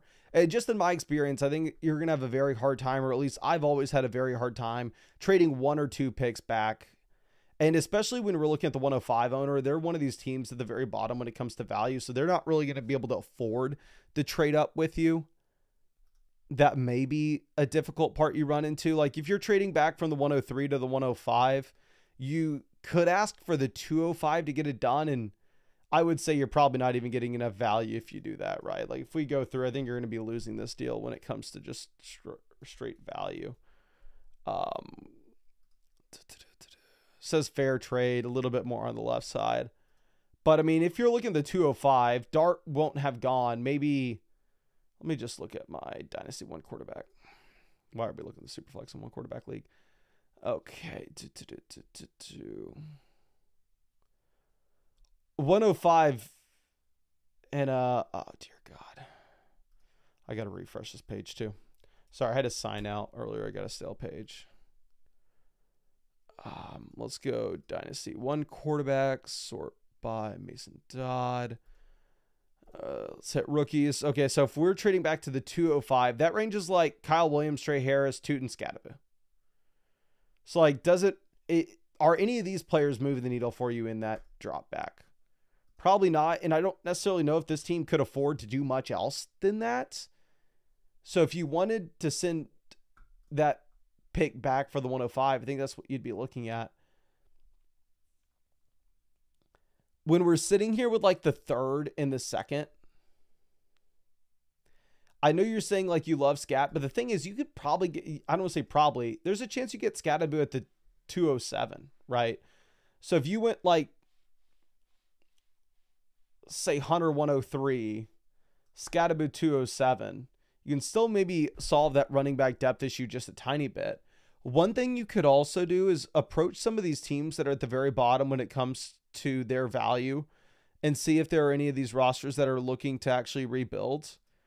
That team with Henry probably won't, but maybe this team here is looking to rebuild, right? I mean, their top running backs are Trey Benson, Jordan Mason, Roschon Johnson. Is there a world in which we can start offloading our 103 if you miss on Hampton and instead pick up one of these rebuilding teams their assets. Like, this team has Barkley, which I don't know if I'm going to be sending Travis Hunter straight up for Barkley. I know that we're a contender, but you send that 103 for Barkley, you are easily the favorite to win the league. Looking at the overall ranks, expert average has Travis Hunter 24, Barkley at 27 for the one quarterback. So it is a range that you could consider if you did whiff on Hampton and you really wanted to contend. You could go into the season with Barkley, Jacobs, Javonte as your RBs, Chase, London, JSN, Ridley at wide receiver. Okay, tight ends, okay, quarterbacks. Try to win this year and then hit the reset button. And I know you said you've been accumulating 2027 picks. Retool in 2026 to push again in 2027. Maybe we would ask for a little bit more when it comes to the depth if we were making that deal, if this team's truly pivoting over to a rebuild. So maybe we would ask them to throw in like a depth piece such as Tajay Spears and a depth piece such as Jawan Jennings. Like, we can go ahead and throw this in. So Bark. Let's ask for Jawan. And let's ask for Spears. Says fair deal. I mean, if you wanted to throw this out there, if you miss on Hampton, again, if you get Hampton 103, all this is just in one ear, out the other. None of it matters. You just go ahead and take Hampton. Hampton's going to be able to help this team win right now. Another thing we could consider is if we can find a team that has those top-end quarterbacks. It's a one-quarterback format, so we should expect that one roster has multiple of those top-end options. Like, this team is both Jalen Hurts and Caleb Williams. If there's a world in which we can sell them like Justin Herbert and the 207, 307 to get up to a top-end quarterback such as Jalen Hurts, I think that could be very interesting as well. Is there another team that has two of the top end? This team is Daniels and Lamar. So again, similar to what we were just talking about with the other deal. If you could send Herbert the 207, 307, 308 and get to one of these quarterbacks, we would. Much easier said than done. What would more likely need to be that deal is Herbert in the year 2027 first. Not yours specifically, but one of the additional ones that you have for Daniels. But if you were going to push in to win right now, which looks like you have some of the fundamental pieces to do so, I think that's another move. But let me know, please, in the chat if you have any other questions or you want us to talk about anything else with your roster. I'd be super happy to look at anything else for you here. And again, I did hook you up with a couple of those free trade vouchers too. So if anybody sends you any counters to the stuff that we discussed in this live stream, feel free to shoot them my way. I'd be super happy to take a look at them for you. But yeah, let me wait here. I'm going to pull this up. And if you have any questions waiting for us on the site, any team reviews waiting for us on the site, please let me know in the live chat so I can go ahead and I can pull that up for you. If you have any questions on the site waiting for me, we're going to go in order if there's nobody else here. But if you're here, we will get it done right away so I can talk to you in the chat as well and get any added on questions. Judd says, are the thirds for an early second okay? I would say so, especially if you like the guys like the Tootin range. Not the Tootin range, such as the Harvey range. If you get lucky that Harvey falls to like the 201. So yeah, if you could package together your 307, your 308, get the 201, get the 202, 100%, I would love to do so. But again, really do appreciate you, my friend. Really hope I was able to help you out. And yeah, I'm looking forward to seeing your additional trade questions too. But let's mark that as complete. And we're going to go over and get this. Jake Lingo says, Purdy TDs, Jake Lingo, please. Okay, let's move this. Purdy TDs, Jake Lingo. Jake Lingo, perfect. Got it. Says, hey, Mason, this is one of the worst teams I have. Oh, are we at the very bottom? Okay, no. I thought we were this little team at the very bottom. I was going to be super concerned. But no, we're not that far off the top team when it comes to value. We're going to be fine. This is one of the worst teams I have, and I need your take on how to rebuild it. I'm shopping CMC and JT, and I have a decent draft capital. Interested to hear what you have to say. Good luck, my friend. Appreciate you, my guy. Going to be super excited to check this out for you. So let's go ahead and pull this up. We are Purdy TDs. It's going to be a 12-team start 9-1 quarterback PPR league. So just like the last team that we looked at, where this is a spot which it's very similar to a 10-team super flex where you literally just drop off the super flex. If you're looking at how we are evaluating running back depth, wide receiver depth in comparison to those top end options. So what's going to be interesting here is you're saying it's a bad team. You're saying you're looking to sell Taylor. You're looking to sell McCaffrey. And what that would tell me is that tells me we are looking to rebuild. And if you are trying to rebuild this roster, there are a bunch of names that would immediately need to go on the trade block. If you're rebuilding, Jonathan Taylor is a sell. If you're rebuilding, Christian McCaffrey is a sell. Brandon Ayuk is a sell. Mark Andrews is a sell. These are all players that are almost guaranteed to be worth less next offseason than they are right now. Now, you can play the game, of course, where you say, maybe I think Brandon Ayuk's price is going to be a little bit too low to sell him right now. I think he's going to be worth more during the season, which he could be worth more during the season than he is right now. But also there's a wider range of outcomes where you just simply don't know what to expect. Or if he comes out and we get bad injury news, or if he just starts very slow, you could see the floor drop out from under him with his value. But it's very easy to project out these guys when it comes to their value next offseason, based off their age and based off their career trajectory. So if you pivot over to a rebuild, you have a lot of work on your hands to go through and sell these players. I think if you're looking at the value chart that we have at the moment, we are not too far off these top teams, where I do think you have the possibility to actually try to contend based off what we can do with these rookie picks. So quarterback, we're in a really bad spot, right? We have Purdy, Darnold, and that's it. If we were to contend this season, I think you would have to address the quarterback position. I think you would have to bring somebody in. And this is somebody who's saying this where in the Flock League last year, Purdy was my quarterback for the majority of the season. Want to root for our guy Purdy. But again, you're just going to be getting crushed by teams that have the Hurts, that have the Lamar, that have the Daniels. Okay. Now, going over and looking at the running backs, we have Taylor and CMC. So we have two running back ones this year, presumably two elite RB ones, depending on how they produce. And we don't have really depth behind it.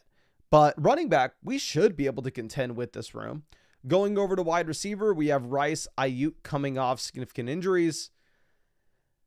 We don't have much depth beyond it. Tight end, we have Andrews, Kraft. We can contend with this tight end room. So if we were looking at what this team would need, hypothetically, to pivot over to a contending build and have a shot at winning this year, we would need a wide receiver 1, pushing Rice down to our wide receiver 2 spot, pushing Ayuk down to our wide receiver 3 spot, pushing Shakir down to our wide receiver 4 spot, and all of a sudden our wide receiver room would look a whole lot better. We would need a decent overhaul with the running back depth. We would need to start adding guys like Tajee Spears that are probably nothing, but we can just have these RB3, RB4 prototypes that if we get desperate, if CMC goes down for a couple weeks or just during a bye week, or we just need somebody to throw in the flex, we have some depth at the position. So we would need an elite receiver, we would need depth at running back, and we would need a new quarterback. That would be the main thing that we are looking at. The 103, we can solve the wide receiver problem. Now, if we got Amari and Hampton falls you at the 103, easy pick. You don't think twice about it. You go ahead and you lock him in, and you have just an additional RB1, definitely somebody who can help you contend, while at the same time hold on to value in the long term where it does give you flexibility on your roster, and you'd be in a great spot. Going over to the 2-0, I mean, if you get Travis Hunter, however, or you get McMillan, in the short term, yeah, probably not a wide receiver 1, but in the long term, if you think that Travis Hunter could be a wide receiver 1 in the second half of the season, then that may overhaul your wide receiver room. We go to the 201. We go to the 203. Again, let's pull up our rookie ranks here for one quarterback leagues. The 201, we're looking at like Jaden Higgins. The 203, you're looking at like Cam Ward. Now, if we got lucky and you ended up getting, say, RJ Harvey, Caleb Johnson falling to you, say hypothetically you get one of those running backs falling to you at the 201. Caleb Johnson falls to you at the 201. RJ Harvey falls to you at the 201.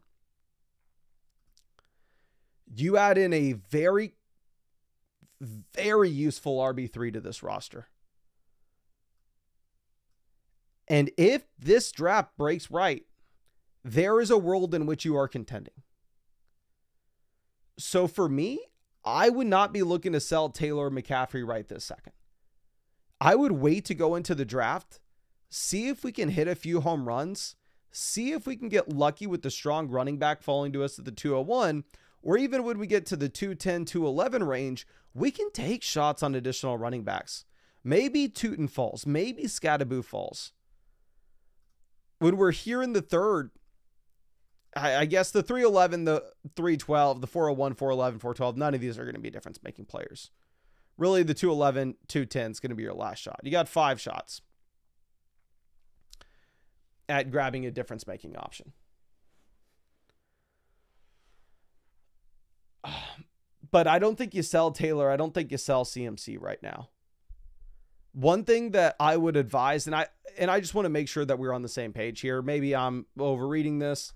I just want to be on the same page with you that like the 311, the 312, the 401, the 411, the 412, these third and fourth round picks, they are valueless. They are useless. Just want to make sure that we know that we should not be going through and trading away useful players like Khalil Shakir for thirds. Please don't be doing that.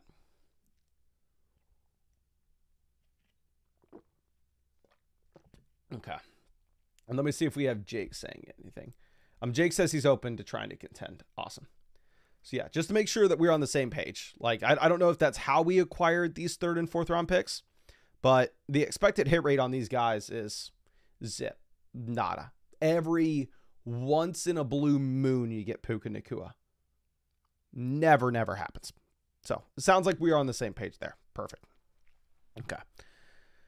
But one thing that we could try to do, again, see what happens at the 201. If we get RJ Harvey falling and then all of a sudden we can actually push to try to contend, then at that point, I would actually be interested in maybe going through and trying to sell some of these later picks, like a second, like a third, like a fourth, and just packaging this crap together to try to get a quarterback that maybe can move the needle a little bit more than Baker. Only reason I say that we could possibly do that in this league is it's a one quarterback format. So typically we are going to see a team like this where they have Kyler Murray as their third QB, right? So is there a world in which we can go over to the trade calculator? We can possibly send like Purdy and our 2/3. And I'm sorry, this is marking this as a super flex league. Let's get this instead as a one quarterback format. If we can send Purdy our 2/3,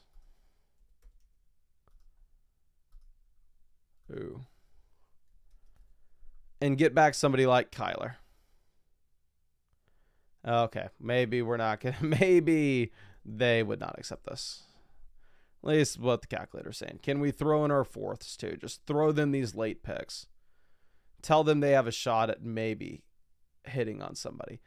That's a possibility that I'd be looking at if we can't hit on these rookie picks and we can actually, maybe what we end up having to do is trade a late second if we're going to be realistic.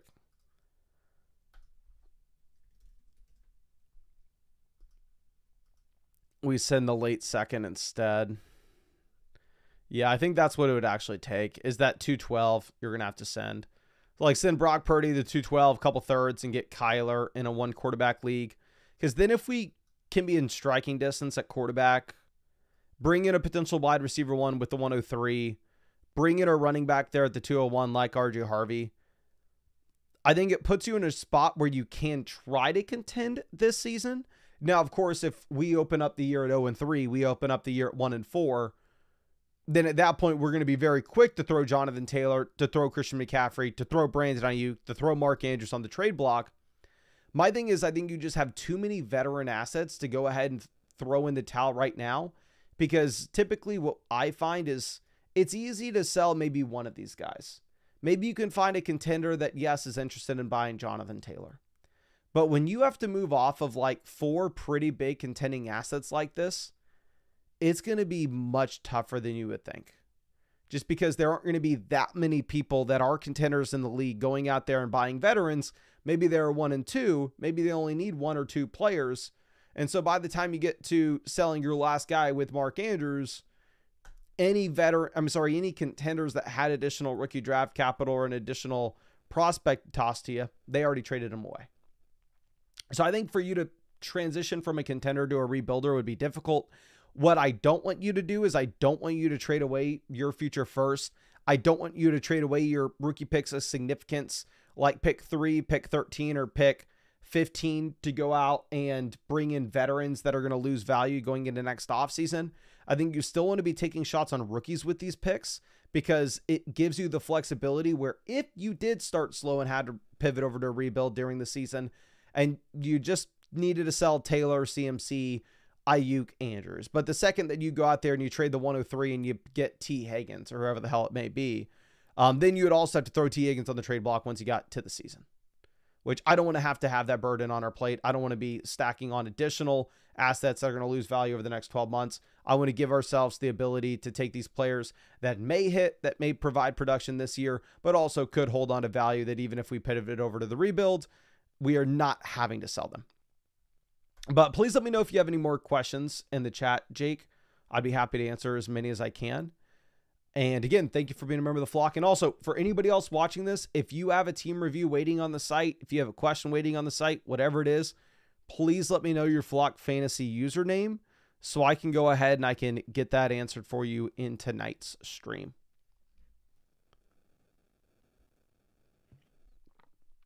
Okay.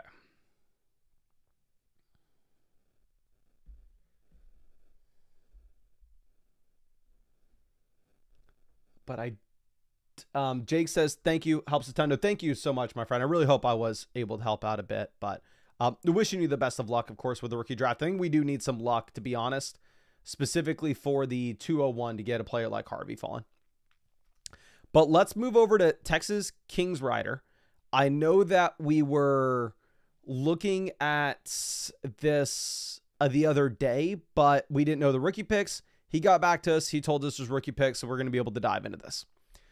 This is the 11th team in the League Analyzer, and we are in a really, really tough spot at the moment. It says, I've been struggling in this league, as I am sure you can tell. Can you provide some options to get this team on the way to fantasy relevance? Thanks for any insights / options. Thank you, my friend. Going to be excited to pull this up, and let's just address the elephant in the room. We look at the League Analyzer, and our roster is at the very, very bottom. There's one team that's worse than ours. But there is almost never a scenario where you are this far down where there is an easy path to contend this year, where there is even an easy path to contend next year. I would say if this is you, you just kind of have to smell the roses, and we have to realize that this is going to be a multi-year rebuild, and we are looking for the long term. This is a team where we have the 111, a third, and we don't necessarily need to care about where the 3rd, 4ths, and 5ths are, right? Those are ultimately useless picks. Just want to make sure that we are on the same page. Those picks are useless. But the 111 isn't. The 111, we can hopefully take a swing on somebody. The issue is we are going to be boxed out of the top 7 range. Of course, with a league like this, very rarely would I ever be telling someone to trade up. Would I very rarely ever be saying that we could afford to trade up? So I think 111, we honestly maybe trade out and we trade to 2026. Now, looking at the roster, since I believe this is going to be a multi-year rebuild, What I need to ask is for us to look at our team and every player we have that we cannot be confident they will be worth more 12 months from now than they are today in Dynasty, they are probably going to be a sell. Now, of course, when we're looking at some of these names like Ricky Pearsall, like Xavier Legette, where if you were to try to sell them, you're not getting much, if anything, and they do have a lot of upside to rise in rankings. Like, there's a real shot that Ricky Pearsall is higher than the wide receiver 40 in rankings next offseason. There's a real shot that Legette's higher than the wide receiver 56 in rankings next offseason. Those are maybe names that we don't need to sell. However, when we're looking at some of these names like Chris Godwin, where we can say, okay, Godwin's going to give strong production this next year, but he's going to be another year older. He was drafted back in 2017. So almost no matter what he does this season, he's going to be worth less next offseason. That's a player that we need to throw on the trade block, and we need to sell for almost anything that we can get, specifically assets that we are almost guaranteed to increase in value going into 2026. Now, those assets, the easiest path will be in the form of rookie picks. I know that we have sacked a bunch of 3rd, 4th, 5th, 6th round rookie picks for this rookie draft. I want to make sure that we are on the same page, that ultimately 4th, 5th, especially 5th, 6th, 7th round rookie picks, they are useless. They are nothing. Don't value them whatsoever. It's not even worth trading Troy Franklin for a 6th round rookie pick. You're better on holding the dude on your roster. So when we are accumulating these picks, we're specifically looking for 1st and 2nds. When it comes to rookie pick value, it is going to be a logarithmic graph where it is very valuable at the top, and every pick that goes past drops sharply in value until it flattens off, where you get near the x-axis with the 4th, 5th, 6th rounders.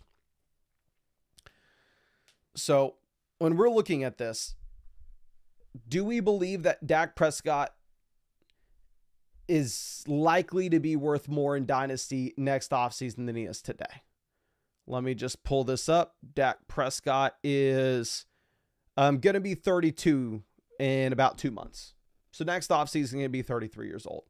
Now, typically, I'm not super concerned about quarterback age, but what I will say is he would probably have to be a top 5 quarterback in points per game this season to be worth more in Dynasty next offseason. So Dak's a great example of somebody on a multi-year rebuild like this that I actually think he's undervalued in Dynasty, but I'd still honestly probably look to sell him. Team at the bottom also is going to be rebuilding. These bottom teams you have no business trading with because they have no business in contending. We need to go to the teams that are actually contending and see if they want some of these names. So this team here, they could use Dak. They could use a 3rd quarterback. Their 3rd quarterback with Russ just got replaced. Again, they don't really have many future assets for us. They have a 2026 first.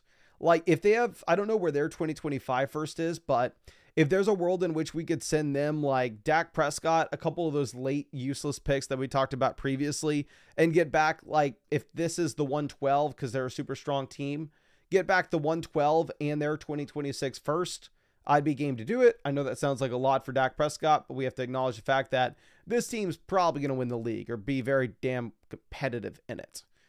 Going over here, this team's fine at quarterback. They don't need anybody. That team has Darnold, QB3. They don't really need anybody. This team has Anthony Richardson as their QB3, so I think you could see them entertaining a Dak deal. Again, they have their own 2026 first. It looks like this is going to be a pretty strong contending team as well, so I'd be trying to get more than just their 2026 first because we would be expecting it to be late. So if you could maybe send Dak and get that future first and also pick up a couple additional 2nd rounders this year, I think that could be interesting. And one thing that we could do is just skipping ahead at some of these other assets that we are going to have to sell. You're going to have to sell Chris Godwin on this team. There's no way to get around it. So if you could approach this team that, again, has these 3 additional 2nds, send them Dak for their 2026 first and Godwin and pick up their 3 2025 2nds, I think that puts you in a position where you can start accumulating these future assets. Going over and looking at what we have with Bucky Irving. Bucky Irving, don't get me wrong, he has the chance to continue to rise in Dynasty value Right now, consensus Dynasty rankings has him RB6, RB7. And yeah, he could be a top 3 running back in Dynasty. Just ask yourself, what would that have to take? What would Bucky Irving have to do this next season to jump into the Gibbs, to jump into the Bijan range when it comes to his Dynasty value? I would say he probably has to be a top 3 running back in fantasy points scored. For me personally, I don't think that's a likely outcome. I think that Bucky's value from this point could go anywhere. I don't exactly know, but it does have a lot of downside for a rebuilding team in a way that selling Bucky Irving for a late first round pick this year and a future first just doesn't. And we can stack that value, which is the main thing that we are looking to do again, is pick up those assets that we can almost guarantee will be worth more in the future. So I think we'd be going ahead trying to sell Bucky if we got the opportunity to. Not like Godwin, not like Dak, where I feel like you have to sell him, but if you could get a massive premium on doing so. Javonte, I would immediately sell for any second round pick if anybody's viewing him as the Dallas Cowboys starting running back. Zach Ertz, I'd sell for any third round pick. But the main thing is, do not sell any of your future picks. Let's accumulate as many of your future picks as we possibly can. And then I don't think you can contend with this team really until 2027. But I really hope I was able to help you out here. And again, I am sorry for the bad news with the review, but I think it's the honest path that we have to take with this team. Is it's going to be a multi-year rebuild, and I don't think you can get away from that, to be honest. But let's move this over to our next team, and we got the Pound out here. Happy to see you, my friend. But this is M. Bragdon. Says, coming off a second place finish, trying to look for moves I can make. I feel like I need to bolster my running back room, but not sure how best to do that, or who should we look to target? Okay, well, we are the #1 team in the league analyzer, but what's going to be interesting here is if you look at this bar chart,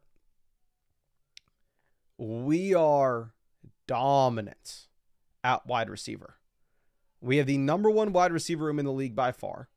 We are sitting with Chase, Jefferson, St. Brown, Rice, Tyreek. Now, this is going to be a super shallow format.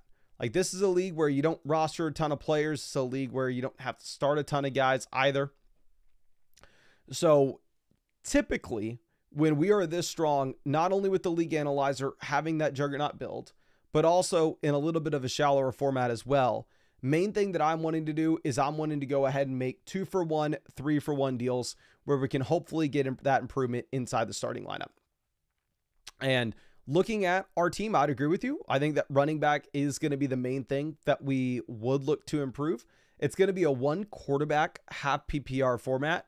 And great news for us, we have the 106. Again, if we go over and if we look at those tiers in that 1 QB league, it cuts off at pick 6. And I think you are going to get one of these top running backs where we have Henderson, Judkins ranked in that tier at 5 and 6. So whether it's Henderson, whether it's Judkins that falls to you, almost no matter what, I think you are going to be in a stick and pick type situation. Now, of course, if you could trade your useless 4th round picks, your 4th round picks are not worth anything in this format. If you could package these together with your 106 to move up to the 105 to just get your choice of Henderson, or just guarantee that you are going to get one of those RBs, I think that's also something that you can explore. Going over to quarterback, we have Kyler, Baker. I think that you're strong enough here where you reasonably should be able to improve at the quarterback position. The difficulty with this is going and figuring out exactly what that deal looks like. Just because we're such a strong contender, I would imagine there aren't going to be too many other teams in this league that are strong contenders that need a wide receiver like Tyreek Hill that have multiple top end quarterbacks. Like, this team has Daniels. I guess if there's a world in which you can send Tyreek and Kyler for Daniels in a 1 quarterback format, that would make sense for us given how strong we are. Let me go ahead and get the trade calculator pulled up. They received Tyreek, Kyler, and we received Daniels. How far off is this? Oh, okay, never mind. Maybe this is not going to be close. Again, I don't play in many one quarterback formats, so the market is maybe above me.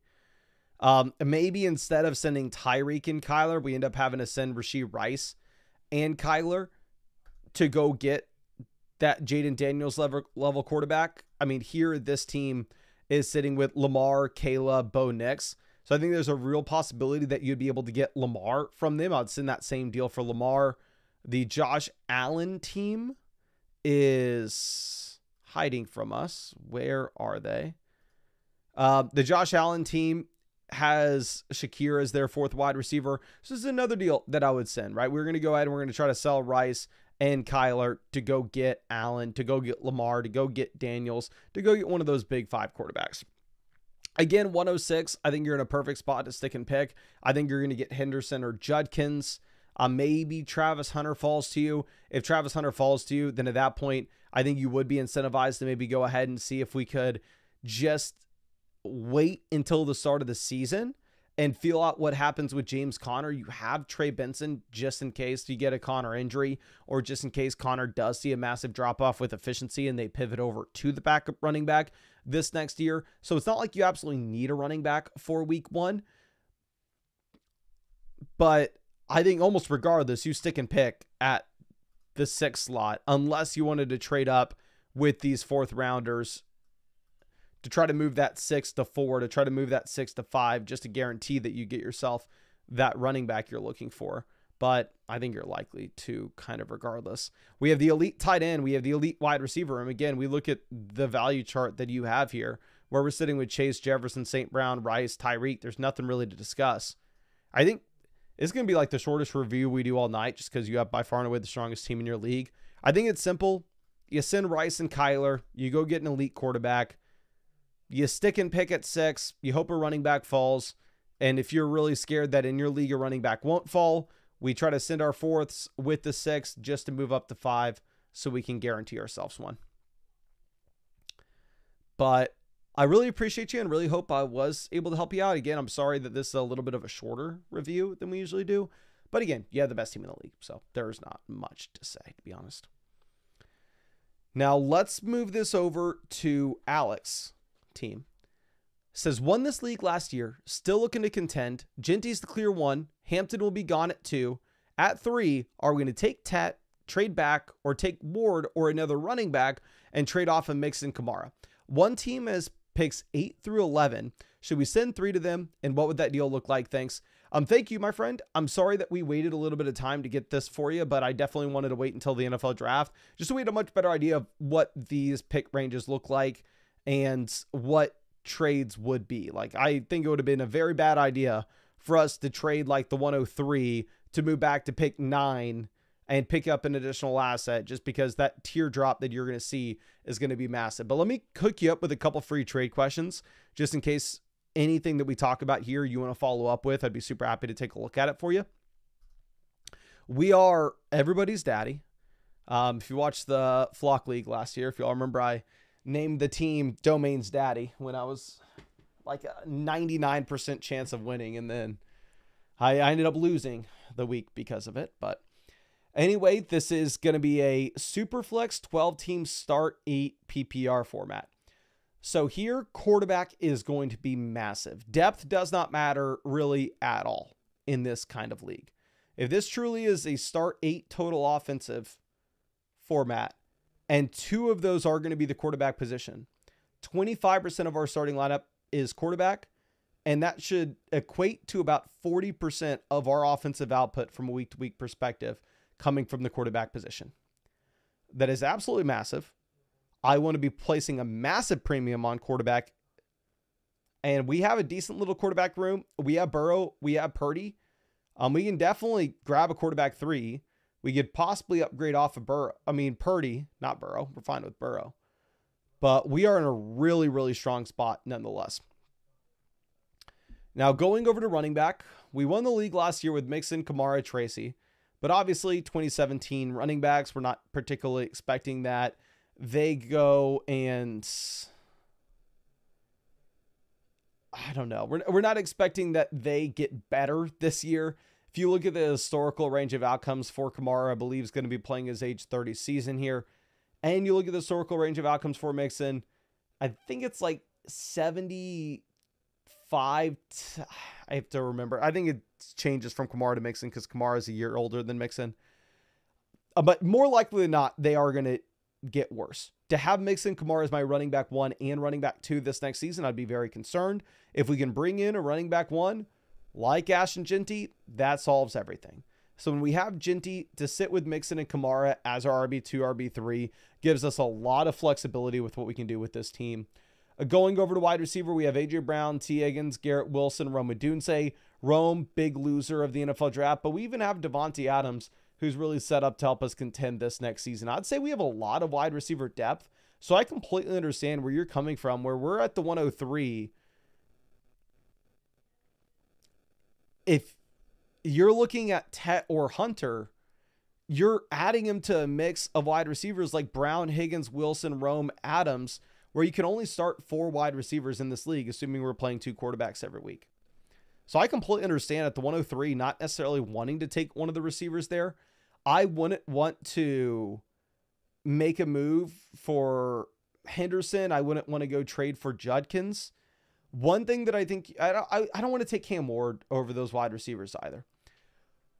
Maybe in this format, just because of the situation that you find yourself in with it being shallower and quarterback's going to be more important, maybe you can talk yourself into Ward, but I would almost rather trade the pick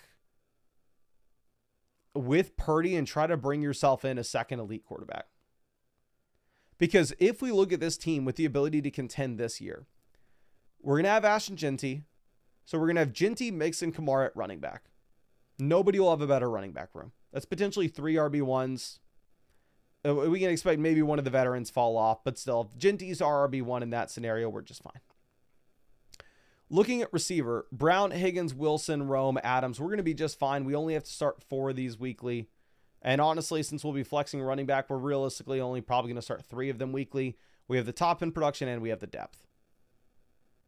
Tight end, we have Freiermuth, Ferguson, Dallas Goedert. Do we have Bowers? Do we have McBride? No, but who the hell cares? We'll just play the matchups between these guys. We'll ride the hot hand. So if you get yourself 2 top 5 quarterbacks, again, in a league where you are going to be starting 25% of your requirements as QB,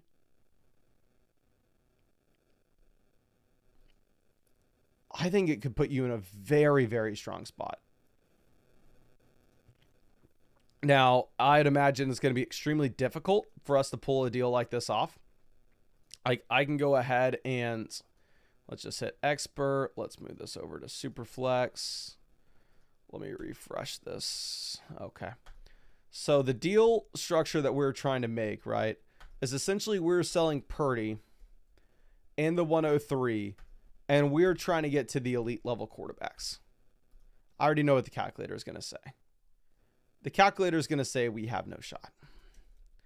Because again, if we're looking at these quarterbacks that are at the very top end, they just put you in such an advantageous position that it is extremely difficult to be able to afford them. Maybe Hurts we can get to. But again, if we can get to any of the other quarterbacks inside the big 5 to pair up with Burrow, that's what we're going to do. So let's send this team Purdy in the 103 and see if we can get Josh Allen. Let's send this team Purdy in the 103 and see if we can get Jalen Hurts.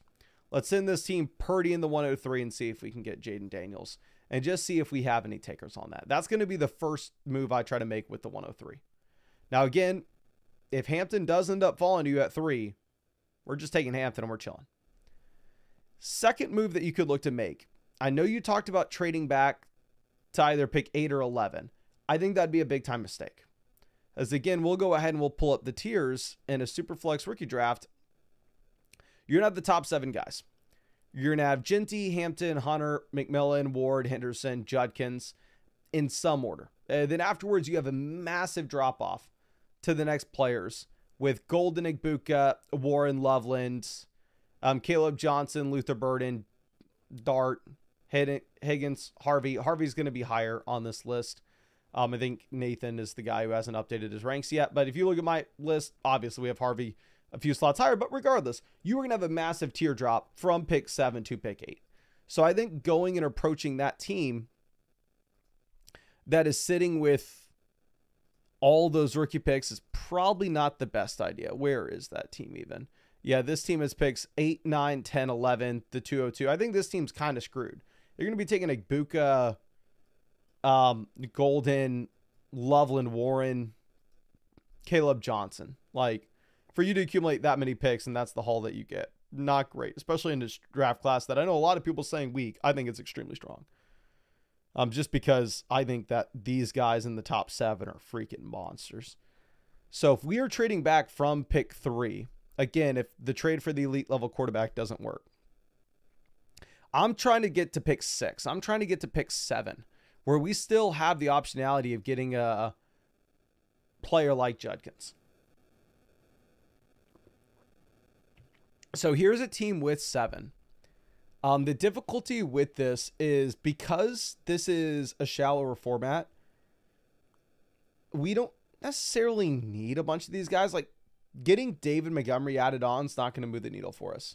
We're not going to be able to get to London. We're not going to be able to get to Brian Thomas. One thing we could do, I guess, is maybe use this tier down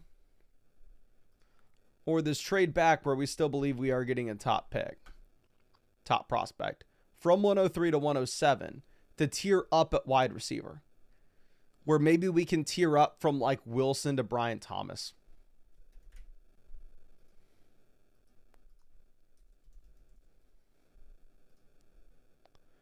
Is there any shot we can pull this off? You can make a move like this. I think that'd be extremely advantageous. Maybe if they won't make it for Brian Thomas, you look to go ahead and make it for London instead.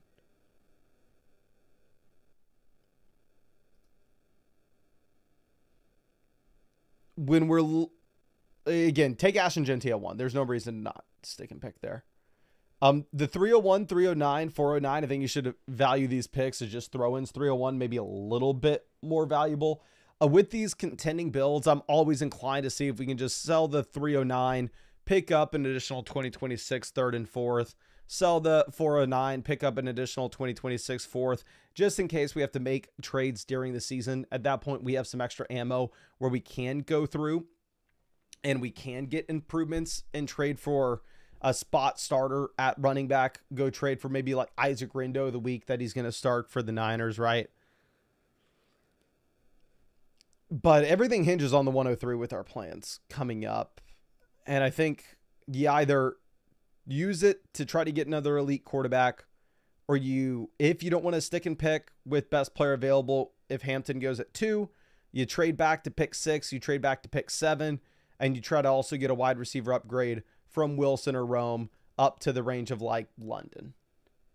But I really appreciate you. I hooked you up with a couple free trade questions. So again, if you have any other questions that you want to follow up with here, I'd be super happy to take a look at it for you. But let's mark that as complete. And again, if you're in the live chat and you have any, if you submitted something here for us, please let me know. I'd be super happy to check it out. Whether it's a team review question, whether it's a trade question, regardless of whatever it is, please let me know. We got Sport is happy to see it, my guy.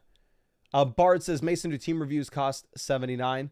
So what I would recommend is just if you have an annual subscription, annual Mother Flocker subscription with code FLOCK, then you get a free team review, free trade question, and a free start set question every year. So not going to tell anybody that it is worth spending $79 for me to go ahead and try to help you out with your team. I think I can help, but obviously $79 is a lot. But what I do think is a good value is I think the annual Mother Flocker tier, and that way you get the free team review with everything. That's what I'd recommend. Tim says, Mason, thank you so much for recommending King of Moab. Best doc I've seen in a long time. Start off the stream tonight, then watch it real quick and hop back in. Praying for your tournament. Thank you, my guy. And yeah, it's a pretty good doc. And that's why I like watching that. Like, since I'm signed up for the 100-mile race, it's like the 100-mile race sounds crazy, but then you see somebody that ran 200, like what's Moab? 240 miles. It's like, okay, well, if somebody can run 240 miles, I can run 100. But Dan says, I submitted a team review. I am Dan the Man. Okay, perfect. Let's go ahead and let's check this out for Dan the Man. I really do appreciate you. Of course, my guy, let me go ahead and hook you up with a free start sit question. I'm going to hook you up with a couple free trade questions as well. Big thing I need to give you a thank you for is thank you for updating the profile pic. We got a pelican in here. All right. We don't have the boring little blue duck that everybody else has. We got an orange pelican. So thank you for updating that profile pic. Just your thoughts on the team. And if you think I can compete, and who do you think I should select with my rookie picks? Thanks, Mason. Watch you all the time. And all the other creators. Love what y'all do. Keep on going. First time and finally member. Can't wait to see the live stream. Thank you so much, my friend. Going to be super excited to check this out for you. So looking at this, Dan the Man 8. We are the second team in the league analyzer. There's a group of like 4 teams here at the top, and then you have the significant drop off to the second tier in this league. What I really like about this is even though it is a shallower league in terms of there are only 10 teams, you start 11 guys. So I say this all the time, but I completely understand if you play in a league where you can only get 9 other buddies to join a dynasty league, right? You're like, hey, we don't have the 11th and 12th. It just kind of has to be a little more shallow. If that's the situation you find yourself in, that's completely fine and completely understandable. Just add a couple extra flex spots so it makes up for the fact that elsewhere you don't really need the depth. So I really do like the fact that it is a start 11 league. It's not exactly as deep as a 12 team start 10 format, but it's not too far off, right? Which is of course nice.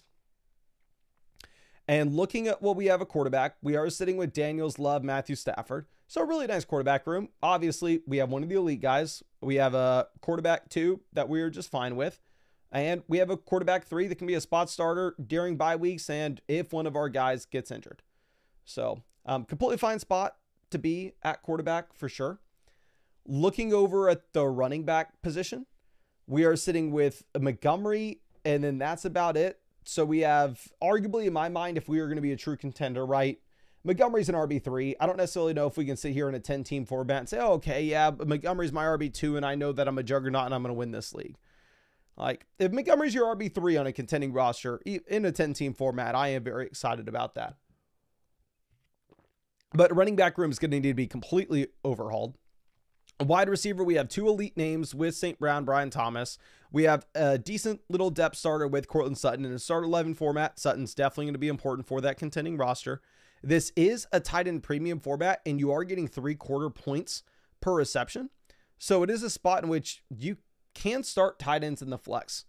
We have Andrews, we have and TJ Hawkinson. So obviously Andrews just that contending piece. Hawkinson does give you a little bit of a longer shelf life, but also somebody should be able to help us out right now. But ultimately, if we were looking at the amount of startable players that we have on this roster as of today, we have the 2 quarterbacks. We have Montgomery. We have St. Brown, Brian Thomas, Cortland Sutton. We have Hawkinson and Andrews. So obviously running back is a much bigger need than wide receiver, but we only have 8 startable players really in like a start 11 format. So when we're looking at these rookie picks with what we're going to be doing, taking a wide receiver, again, I understand that it's not as big of a need as a running back, but it's still going to be an additional starter for you. And it will still, plug one of the empty spots that you need in your lineup. Like you need running backs more than you need receivers, but you also need additional wide receivers. We can't go into the season with Yoshi Voss as our wide receiver 4 in a start 11 league. So when we're looking at like the 102, the 104, the 106, my big thing is don't be reaching at the 104 on Trevion Henderson just because you feel like you need an RB. I think at the 102, it's probably an easy spot to just go ahead and take Hampton. For me personally, I have Hampton ranked at the 102 regardless here. And I think that's how most people on the site have it. I know the FSC guys have Travis Hunter at pick 2. I have Hunter at 3. Regardless, I have Hampton at 2. I think you bring in Hampton. He's a strong RB1. He can help you contend in the short term and also at the same time, obviously, have the long-term value accruement. So a super easy pick there. 104, again, this is like why I'm stressing you don't just need running backs.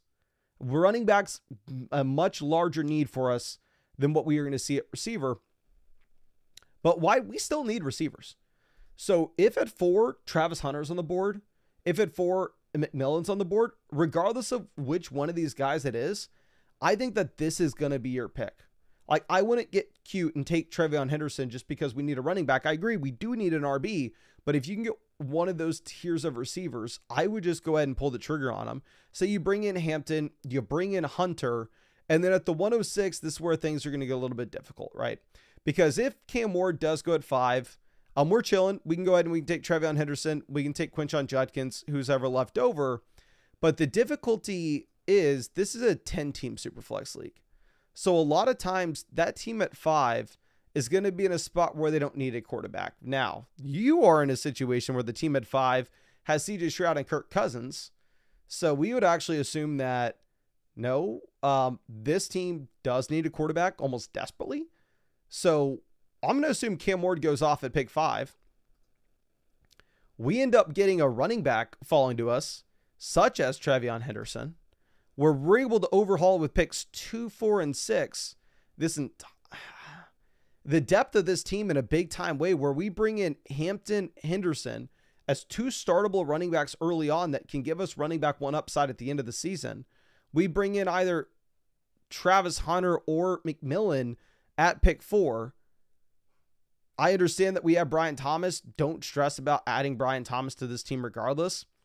201 is really going to be pick 11. And honestly, given the fact that this is a pretty big tight end premium format, I wouldn't be upset getting Tyler Warren. I wouldn't be upset getting Loveland because this is a tight end premium format where you're getting additional 3 quarter points instead of just 1/2 point. I also wouldn't be surprised if Loveland and Warren actually go a little bit early and instead at pick 11, we find ourselves with Matthew Golden or Igbuka. But again, it's a start 11 format. So the big need that we have is just to fill out these flex spots. So regardless if you're getting Loveland at the 201 or you're getting Igbuka or you're getting Golden, I'm completely fine with any of those players to bring them in because I think they are going to be able to fill out that flex spot for us in this format. Then beyond that, we are with the 301, the 302, the 308. These picks are a little bit more valuable than they appear on the surface because, again, this is going to be a 10-team format. So that 301's more like pick. It's really pick 21. Like, you can go ahead, you can possibly get Tootin. You can go ahead, you can possibly get Scadaboo. Like, you can get players that actually may make a difference there at the 301, 302. So typically, if we can get Scadaboo, if we can get Tootin at those selections, I'm more confident with like the depth running backs here being able to make a difference in year 1 as opposed to the wide receivers. So that's more so where I would lean with those thirds.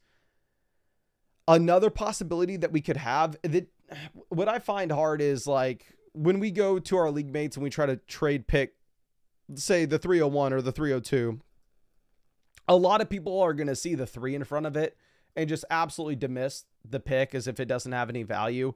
Even though if you really map it out, hey, it's a 10-team league. This is a 301. Really, it's pick 21, so it should have a decent amount of value here, right?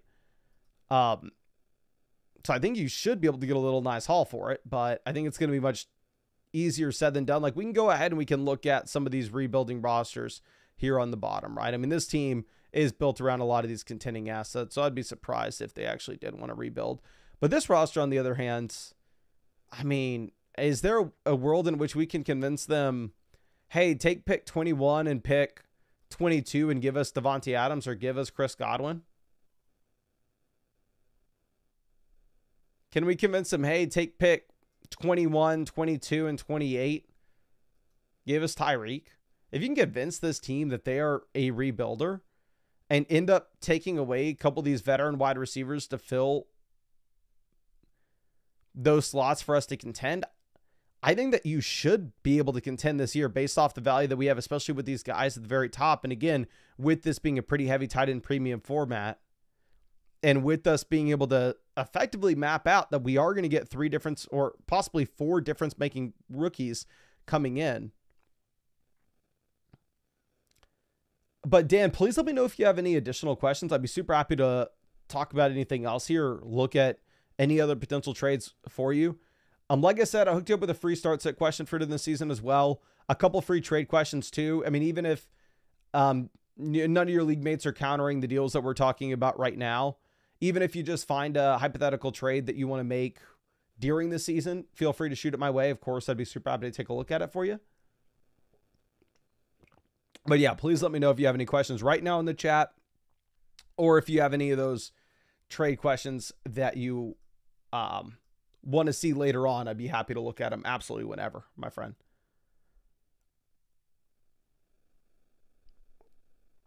But after we answer any more questions that we have from Dan, let's go ahead and let's answer these trade questions that we have from We the Boy Baller, Harris, Alec, and JJ. And then also, again, of course, if anybody else is in this chat right now and has a team review on the site and wants me to take a look at their team, I'd be super happy to take a look at it. And if not, we will continue to go from oldest to newest. But I don't see anything from Dan. I'm going to mark this as complete for now. Let's go ahead and let's answer these trade questions real quick. And then we will check to see what Dan has for us. Bum, bum, bum, bum, bum. Okay.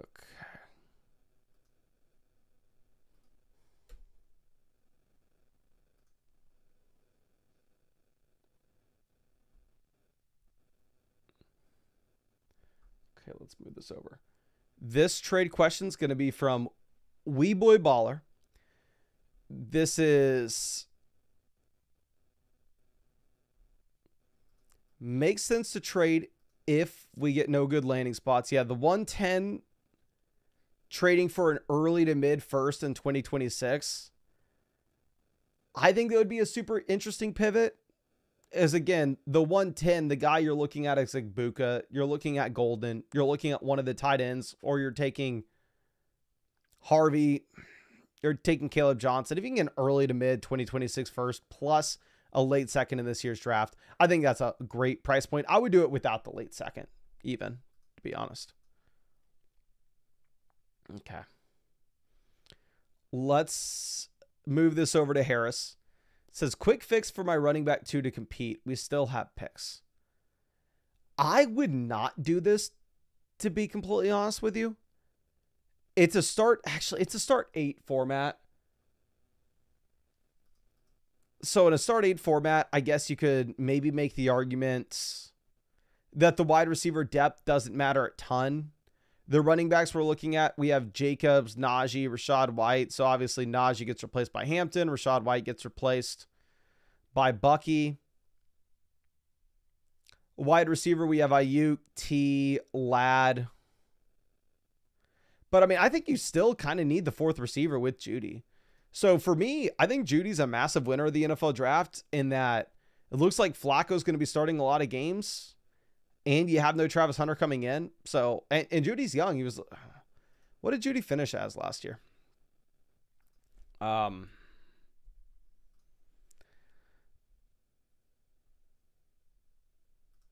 Judy finished as the wide receiver 12. Man had 1,200 receiving yards. He had 145 targets. So I would rather have Judy, to be honest. Dan says, would you trade any of those first rounders? I have honestly no, just because I think that you're in the best spot for those picks. Like, again, we can map that out like 2, 4, 6.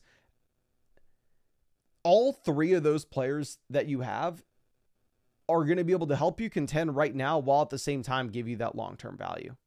So for me, I wouldn't trade any of those first rounders. I think that like you're in the perfect spot for your team in particular in the rookie draft, which is very rare, but I think you I don't know if you got lucky. I don't know if you traded for those picks. I think you're in a great spot. But moving this over for Alec here, we are moving Bijan. This is a super flex league. So that 107 is going to be like Henderson. Trading down from Bijan to get Henderson, Hall, and London, and having to include Tyreek. Let's throw this in the trade calculator and map this out. So let's say that 107 is Judkins. And the main piece we are moving, of course, is Bijan Robinson. The league settings here, it's a start 8 format. So if this is a start 8 format, I am typically wanting to go ahead and take the best player with Bijan. But let me put this into the trade calc. With Bijan, Tyreek, London, and Brees.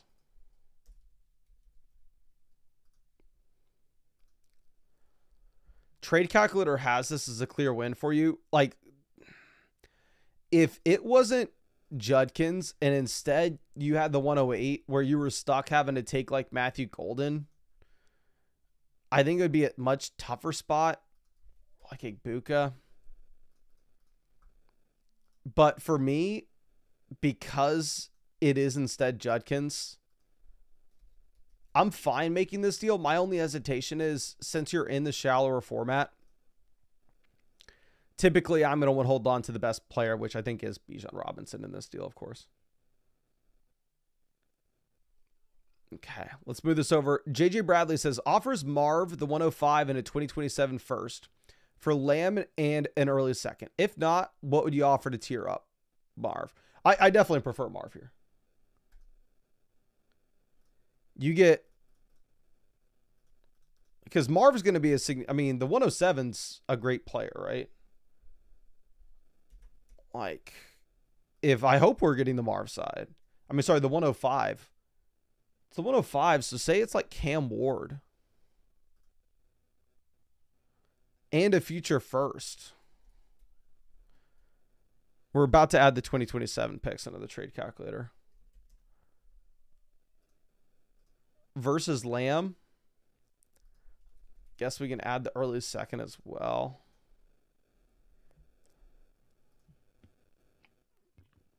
Actually, it's a 10-team start 8 format. So it is a little bit of a, if it is truly a 10-team start 8 format.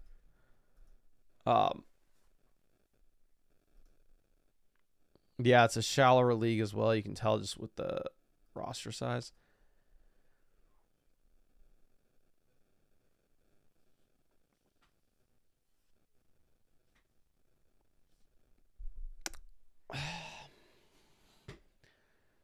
Superflex League, I think we're going to go with the Marv and the 105. I'm sorry, Marv 105 and the future first as well. Does that make the argument that Marv's worth more than just a 1 by himself? So I think that's like the equivalent of 3.5 first-round picks for CeeDee Lamb, which I'm going to go with the picks in that instance. But let me check the chat again. Dan says, "Now I took the team over. I was happy with it. I know I wasn't competing last year, so I thugged it out." Yeah, I think you should definitely compete this year. I was worried about Hunter, but the more I think about it, I think he's a steal if he's there for us. Yeah, so again, I know that I've heard like the argument of some people saying like, oh, you have to take Hunter at 2. Hunter is the pick. And I understand the thought process, just given how good of a wide receiver prospect he truly is. I don't want to go as far as saying that you have to take him at 2. But I do think you can make a strong argument that if he's there at 4, there's no reason you could possibly pass on him. So, yeah, I think even if it's McMillan, whoever it may be, I think you just go ahead and take the best player from that tier when he's at 4. Now, let's move this over for C. Jelly. Says, I plan to contend. I have the 106 this year and plan to take Hunter or a running back. If Hunter falls, you take Hunter. I feel my roster is clogged with mid-tier wide receivers who put me in a bad spot with start-sit decisions and don't have a ton of upside. To upgrade my team, consider trading a ton of receivers to tier up or get picks. What do you think, and what is the best way to do this? I'm sorry, the dog wants to come over here. You want to tell everybody hi? Come on, you can come over. Jump over it.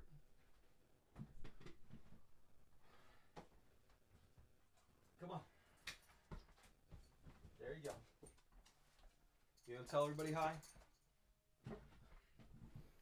Sorry, the dog wants to say hi, everyone. Come here.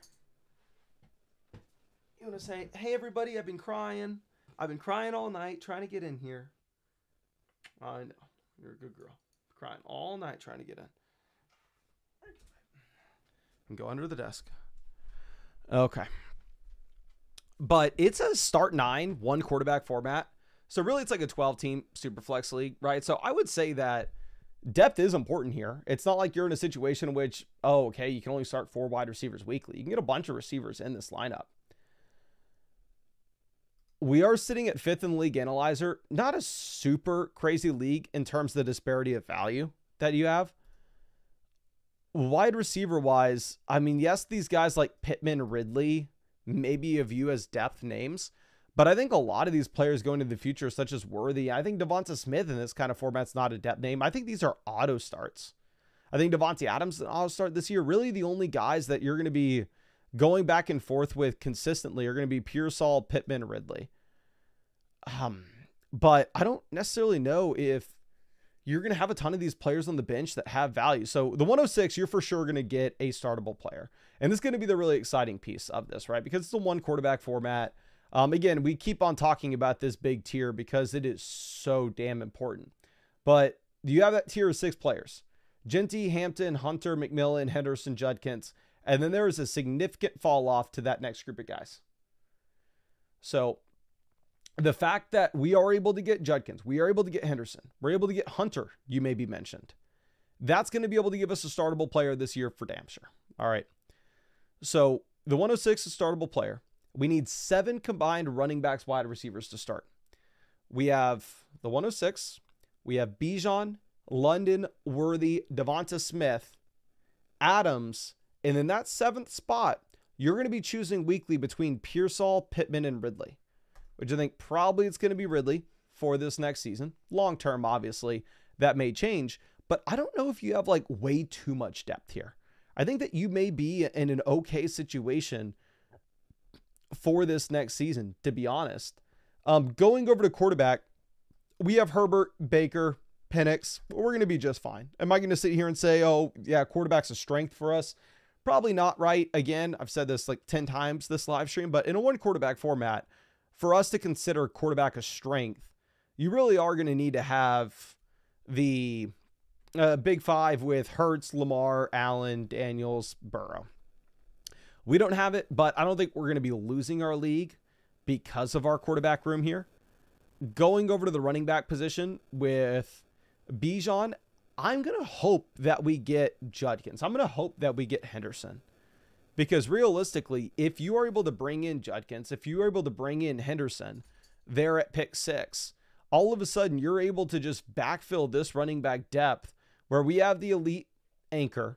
Then we have a low-end RB2, high-end RB3 early in the season with running back 1 upside late in the year. And then we have depth pieces that if we get in a pinch, we can start Ramondre Stevenson.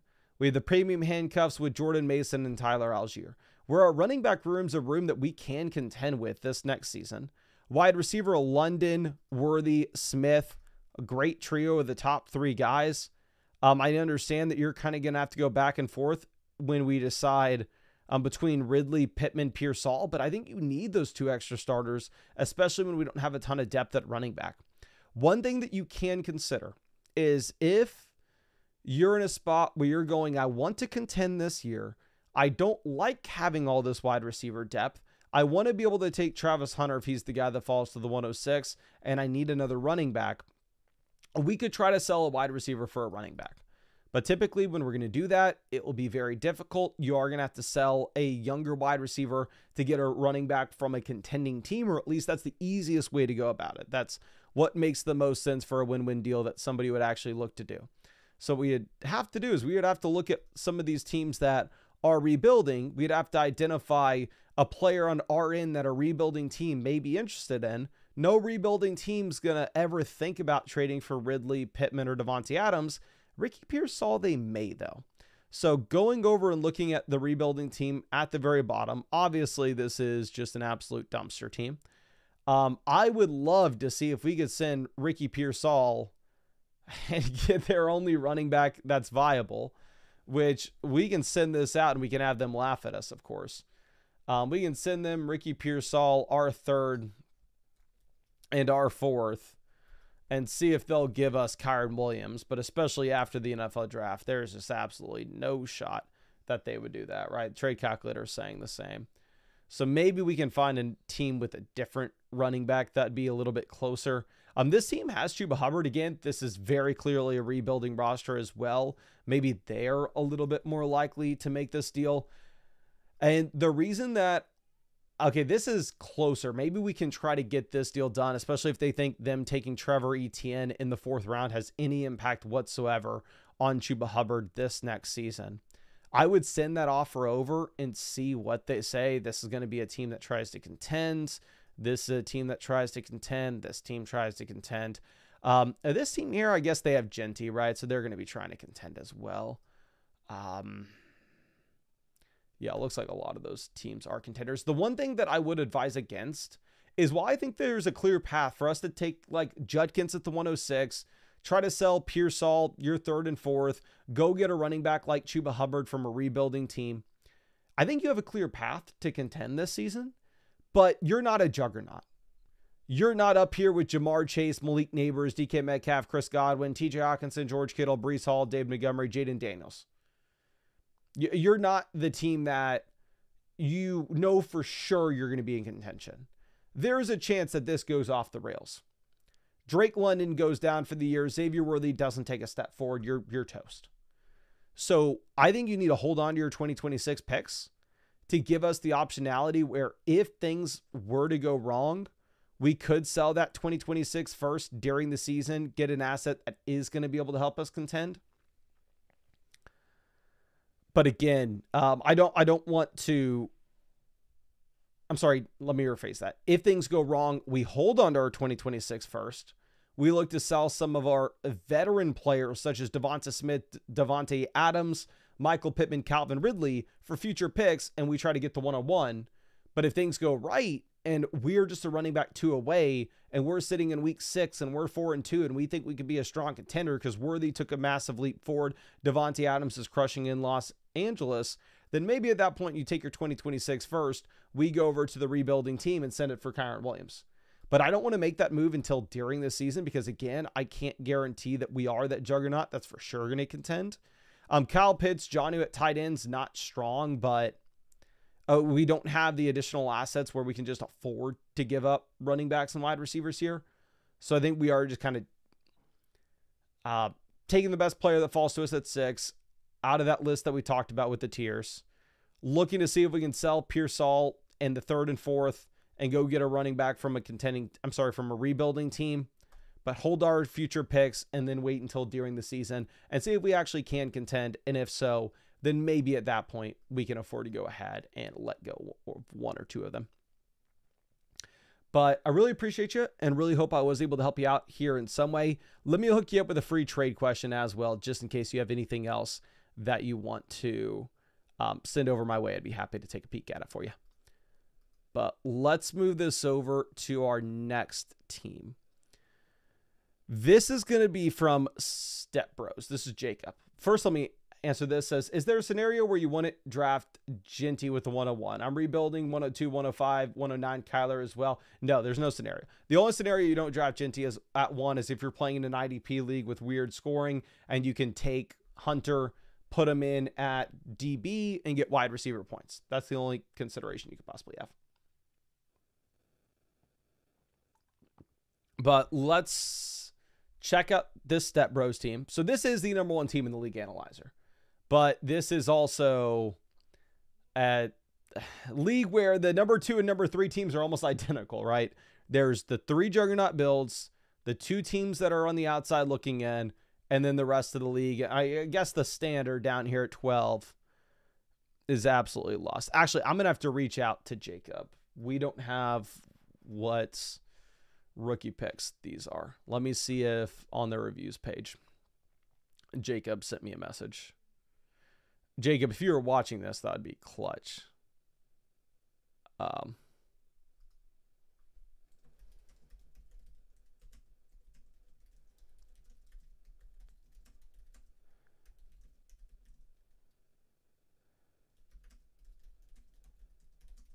Okay. I'm reaching out to Jacob.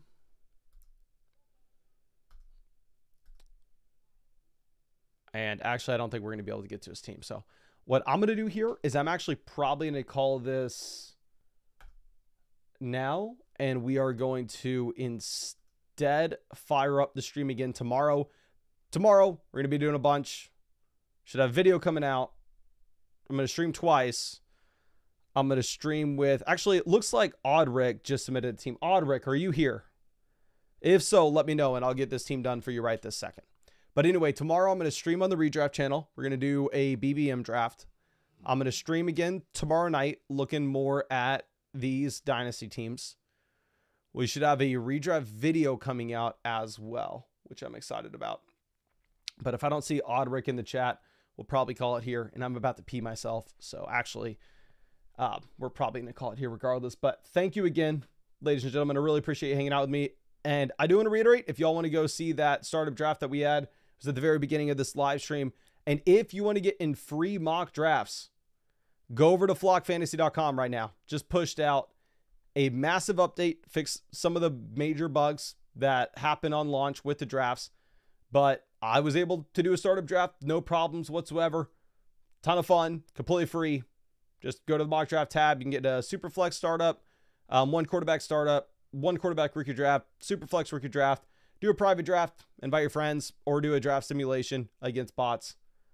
But appreciate you, ladies and gentlemen, and really hope that I get to see you out in one of the live streams tomorrow.